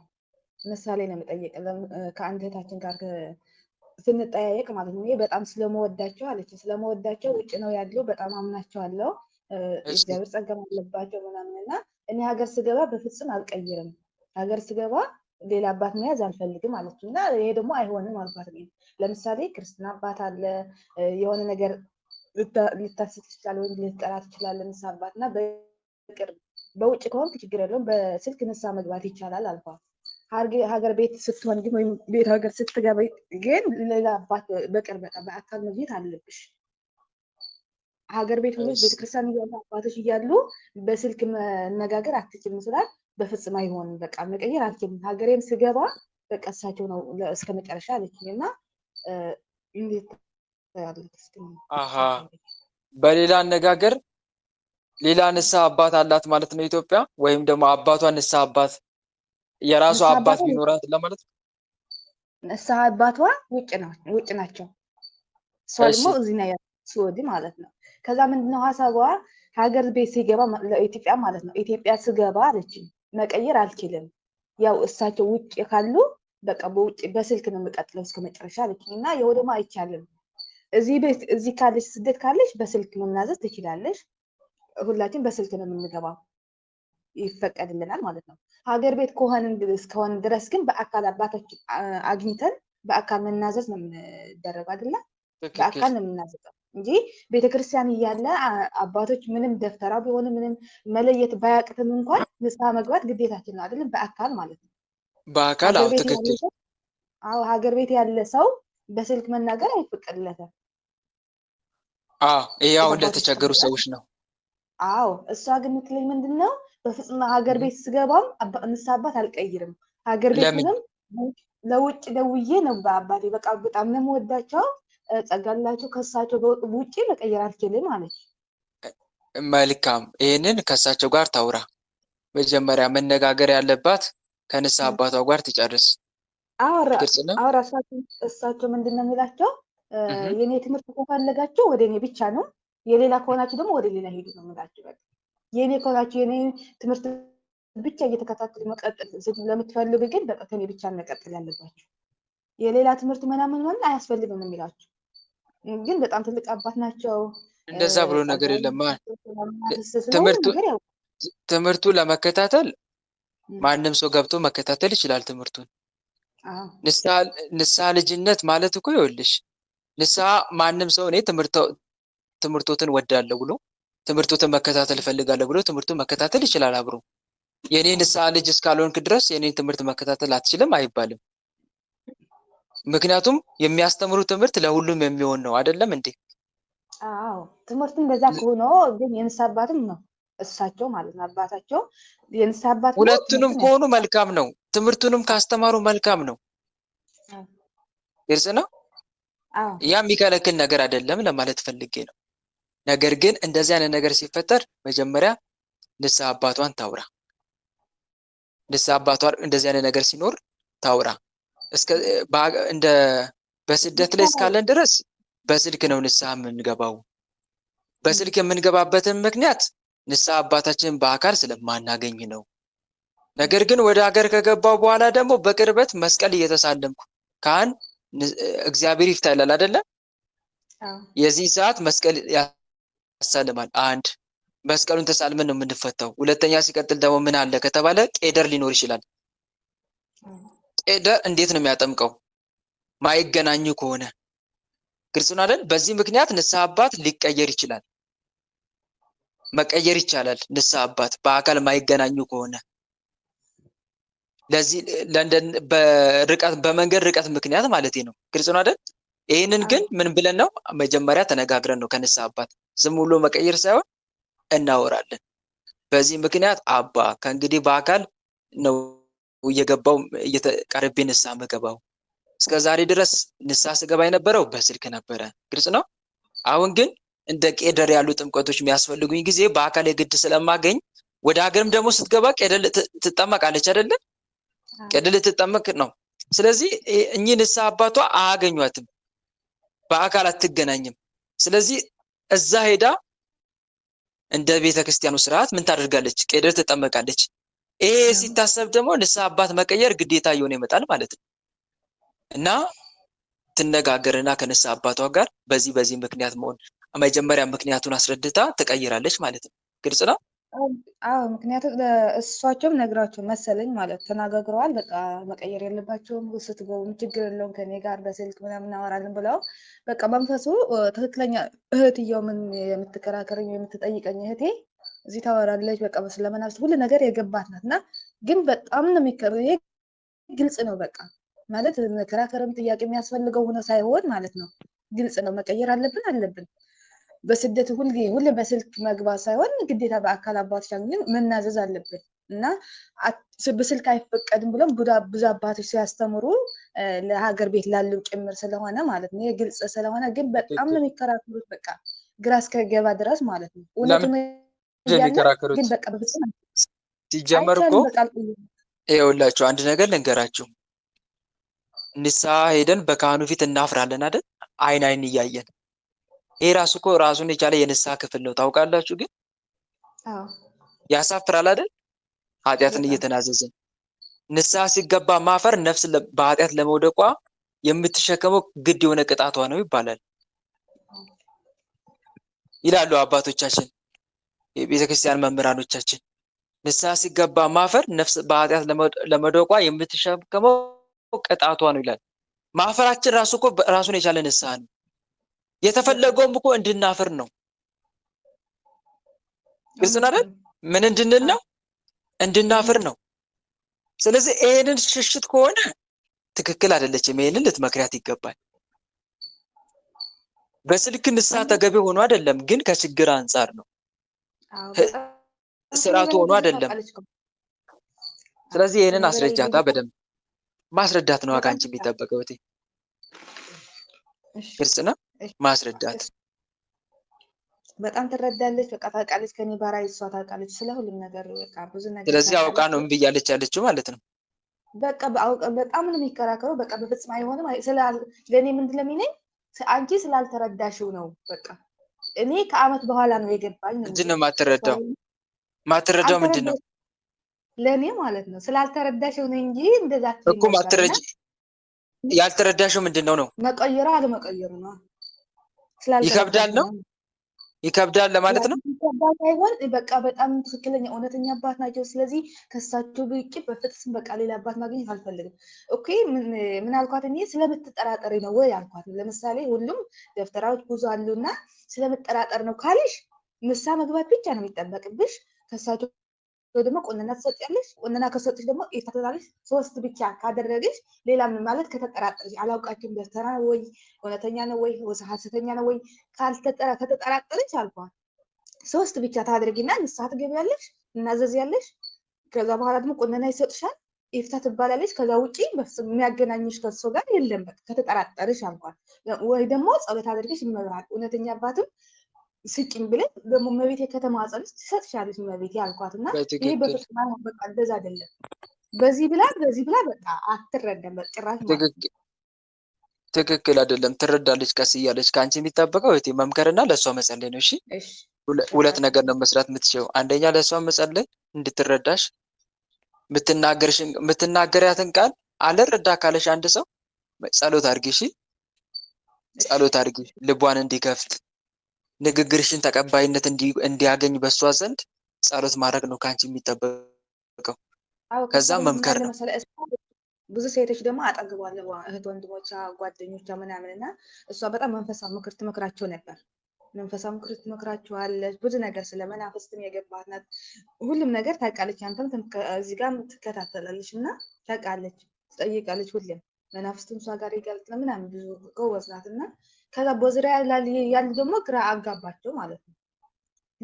ለምን ለምሳሌ ክርስትና ለመጠመቀውም ወይም ስታገባም ብዙ ነገር ስታደርግ ግዴታ ንስሐ አባት መሆን አለበት። ግን የምታስተምረን ደግሞ ብዙ ነገር ከእሷ ተምረናል። አሁን ግን ለምንድን ነው እንደዛ የምትልን ብለው እሳቸውም ደግሞ ግራ ስለተጋቡ ነው እና ይቅርታ ጊዜ ወሰድክብህ። በጣም አመሰግናለሁ ወንድማችን መምህራችን። መልካም እሺ፣ መልካም እሺ። እህት ወንድሞች የዛሬው መርሃ ግብራችን በዚሁ ተጠናቋል። ለነበረን ጊዜ አምላካችን ልዑል እግዚአብሔር በእውነት ስሙ ከአጽናፍ እስከ አጽናፍ ለዘላለም የተመሰገነ ይሁን። እንደ እግዚአብሔር መልካም ፈቃድ ነገ መርሃ ግብራችን እንቀጥላለን። የነገው መርሃ ግብራችን ከ7 ሰዓት እስከ 9 ሰዓት የመናፍስት እይታ አለ። ከ10 ሰዓት እስከ 12 ሰዓት ደግሞ ልክ እንደ ዛሬው የጥያቄና መልስ መርሃ ግብር ይኖረናል። በዚህ መልኩ ያስተማረን የመከረን የገሰጸን አምላካችን ልዑል እግዚአብሔር በእውነት ስሙ ከአጽናፍ እስከ አጽናፍ ለዘላለም የተመሰገነ ይሁን። አሜን። ሁላችንም ለጸሎት እንነሳ። በልዑል እግዚአብሔር ፊት መቆማችንን እናስተውል። መላ ሰውነታችንን በትምህርተ መስቀል 3 ጊዜ እናማትብና መርሃ ግብራችንን በጸሎት እንዝጋ። በስመ አብ ወወልድ ወመንፈስ ቅዱስ አሐዱ አምላክ አሜን። በስመ አብ ወወልድ ወመንፈስ ቅዱስ አሐዱ አምላክ አሜን። በስመ አብ ወወልድ ወመንፈስ ቅዱስ አሐዱ አምላክ ቅዱስ እግዚአብሔር ቅዱስ ኃያል ቅዱስ ሕያው ቅዱስ ኤልሻዳይ ቅዱስ አዶናይ ቅዱስ ጸባኦት ቅዱስ ያህዌ ቅዱስ ኢየሱስ ቅዱስ ክርስቶስ ቅዱስ አማኑኤል የዓለማት ጌታ ቸሩ መድኃኔዓለም ሳይገባን እንደ ኃጢአታችን እንደ በደላችን ብዛት ሳትመለከተን እንደ ምሕረት እንደ ቸርነት ብዛት ተመልክተ መርሃ ግብራችንን በሰላም አስጀምረ በሰላም ያስፈጸምከን ለዚህ ሰዓትም ያደረስከን እናመሰግናለን። ምስጋና ይሁን ለአብ፣ ምስጋና ይሁን ለወልድ፣ ምስጋና ይሁን ለመንፈስ ቅዱስ ዛሬም ዘወትርም ለዘላለሙ አሜን። ምስጋና ይሁን ለአብ፣ ምስጋና ይሁን ለወልድ፣ ምስጋና ይሁን ለመንፈስ ቅዱስ ዛሬም ዘወትርም ለዘላለሙ አሜን። ምስጋና ይሁን ለአብ፣ ምስጋና ይሁን ለወልድ፣ ምስጋና ይሁን ለመንፈስ ቅዱስ ዛሬም ዘወትርም ለዘላለሙ አሜን። አምላክ ሆይ እንደ ኃጢአታችን እንደ በደላችን ብዛት ሳትመለከተን እንደ ምሕረትህ እንደ ቸርነት ብዛት ተመልክተ ለዚህ ያደረስከን ስለ ድንግል ማርያም ብለ ቀሪውን ጊዜያችን እንድትባርክልን ሰዓተ ሌሊቱን ባርከ ቀደሰ ሰላም አሳድረኝ ነገ ሰው እንድትለን ቅዱሱ ገናናው ስምንም ለማመስገን እንድታበቃን በኃጢአታችን በበደላችን ብዛት ቅዱሱ ገናናው ስምን መጥራት ባይገባንም እንደ ምሕረት እንደ ቸርነት ብዛት እንዲያለን ወደ አንተ እንማጸናለን። አባታችን ሆይ በሰማያት የምትኖር ስምህ ይቀደስ፣ መንግስትህ ትምጣ፣ ፈቃድህ በሰማይ እንደሆነች እንዲሁም በምድር ትሁን። የዕለት እንጀራችንን ስጠን ዛሬ፣ በደላችንንም ይቅር በለን እኛም የበደሉንን ይቅር እንደምንል፣ አቤት ወደ ፈተና አታግባን ከክፉ ሁሉ አድነን እንጂ መንግስት ያንተ ናትና ኃይል፣ ክብር፣ ምስጋና ለዘላለሙ አሜን። እመቤታችን ቅድስት ድንግል ማርያም ሆይ በመልአኩ በቅዱስ ገብርኤል ሰላምታ ሰላም እንልሻለን። በሐሳብሽ ድንግል ነሽ፣ በስጋሽም ድንግል ነሽ። የአሸናፊ የልዑል እግዚአብሔር እናት ሆይ ሰላምታ ላንቺ ይገባሻል። ከሴቶች ሁሉ ተለይተሽ አንቺ የተባረክሽ ነሽ፣ የማኅፀንሽም ፍሬ የተባረከ ነው። ጸጋን የተመላሽ ድንግል ሆይ ደስ ይበልሽ። ጸጋን የተመላሽ መመኪያችን ሆይ ደስ ይበልሽ። ጸጋን የተመላሽ አማላጃችን ሆይ ደስ ይበልሽ። ልዑል እግዚአብሔር ከአንቺ ጋር ነውና ከተወደደው ልጅሽ ከጌታችን ከመድኃኒታችን ከኢየሱስ ክርስቶስ ዘንድ ይቅርታንና ምሕረትን ለምኝልን ኃጢአታችንም ያስተሰርይልን ዘንድ ለዘላለሙ አሜን። የእግዚአብሔር አብ ፍቅር፣ የእግዚአብሔር ወልድ ቸርነት፣ የእግዚአብሔር መንፈስ ቅዱስ አንድነት፣ የተወዳጇ እናታችን የመብርሃን አማላጅነት፣ የቅዱሳኑ ረዳትነት በሁላችን ላይ እንደዋለ በሁላችን ላይ ይደር አሜን።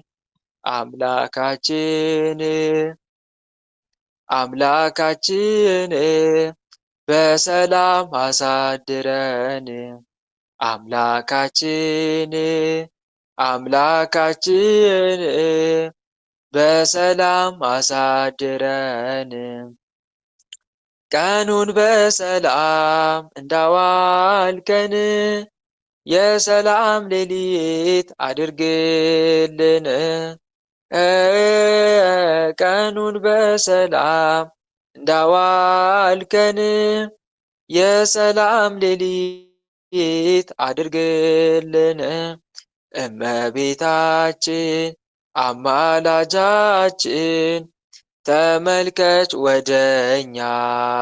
እመቤታችን አማላጃችን ተመልከች ወደኛ። የልጅሽ ቸርነት ይሁነን መዳኛ፣ ያንቺ አማላጅነት አይለየን ከኛ። የልጅሽ ቸርነት ይሁነን መዳኛ፣ ያንቺ አማላጅነት አይለየን ከኛ። ጸጋ ነሳይነ ወሕይወተ ረከብነ በኃይለ መስቀሉ ለኢየሱስ ክርስቶስ ኪያከ እግዚኦ ነአኩት ነስያነ ጸጋ ዘእመንፈስ ቅዱስ። የፍቅር ባለቤት የሰላም ንጉሥ ሰላማዊ ኢየሱስ ክርስቶስ ሆይ ሰላምን ስጠን፣ ሰላምንም አጽናልን፣ ኃጢአታችንም ይቅር በለን፣ በሰላም ሄደን ወደ የቤታችን እንገባ ዘንድ የበቃን አድርገን ለዘላለሙ አሜን። እትዉ በሰላም እሾህ ሳይወጋችሁ እንቅፋት ሳይመታችሁ በሰላም ወደ የቤታችሁ ያግባችሁ። አሜን አሜን አሜን አሜን። ወንድሞች የዛሬው መርሃ ግብር በሚገባ ተጠናቋል። እንደ እግዚአብሔር መልካም ፈቃድ ነገ መርሃ ግብራችን ይቀጥላል። ነገ 7 ሰዓት እስከ 9 ሰዓት የመናፈስ ሽኝት መርሃ ግብር አለ። ስለዚህ ራሳችሁን አዘጋጅታችሁ እንድትመጡ ላሳስባችሁ እወዳለሁ። በተረፈ ይሄ ትምህርት ወደ ዩቲዩብ ሲለቀቅ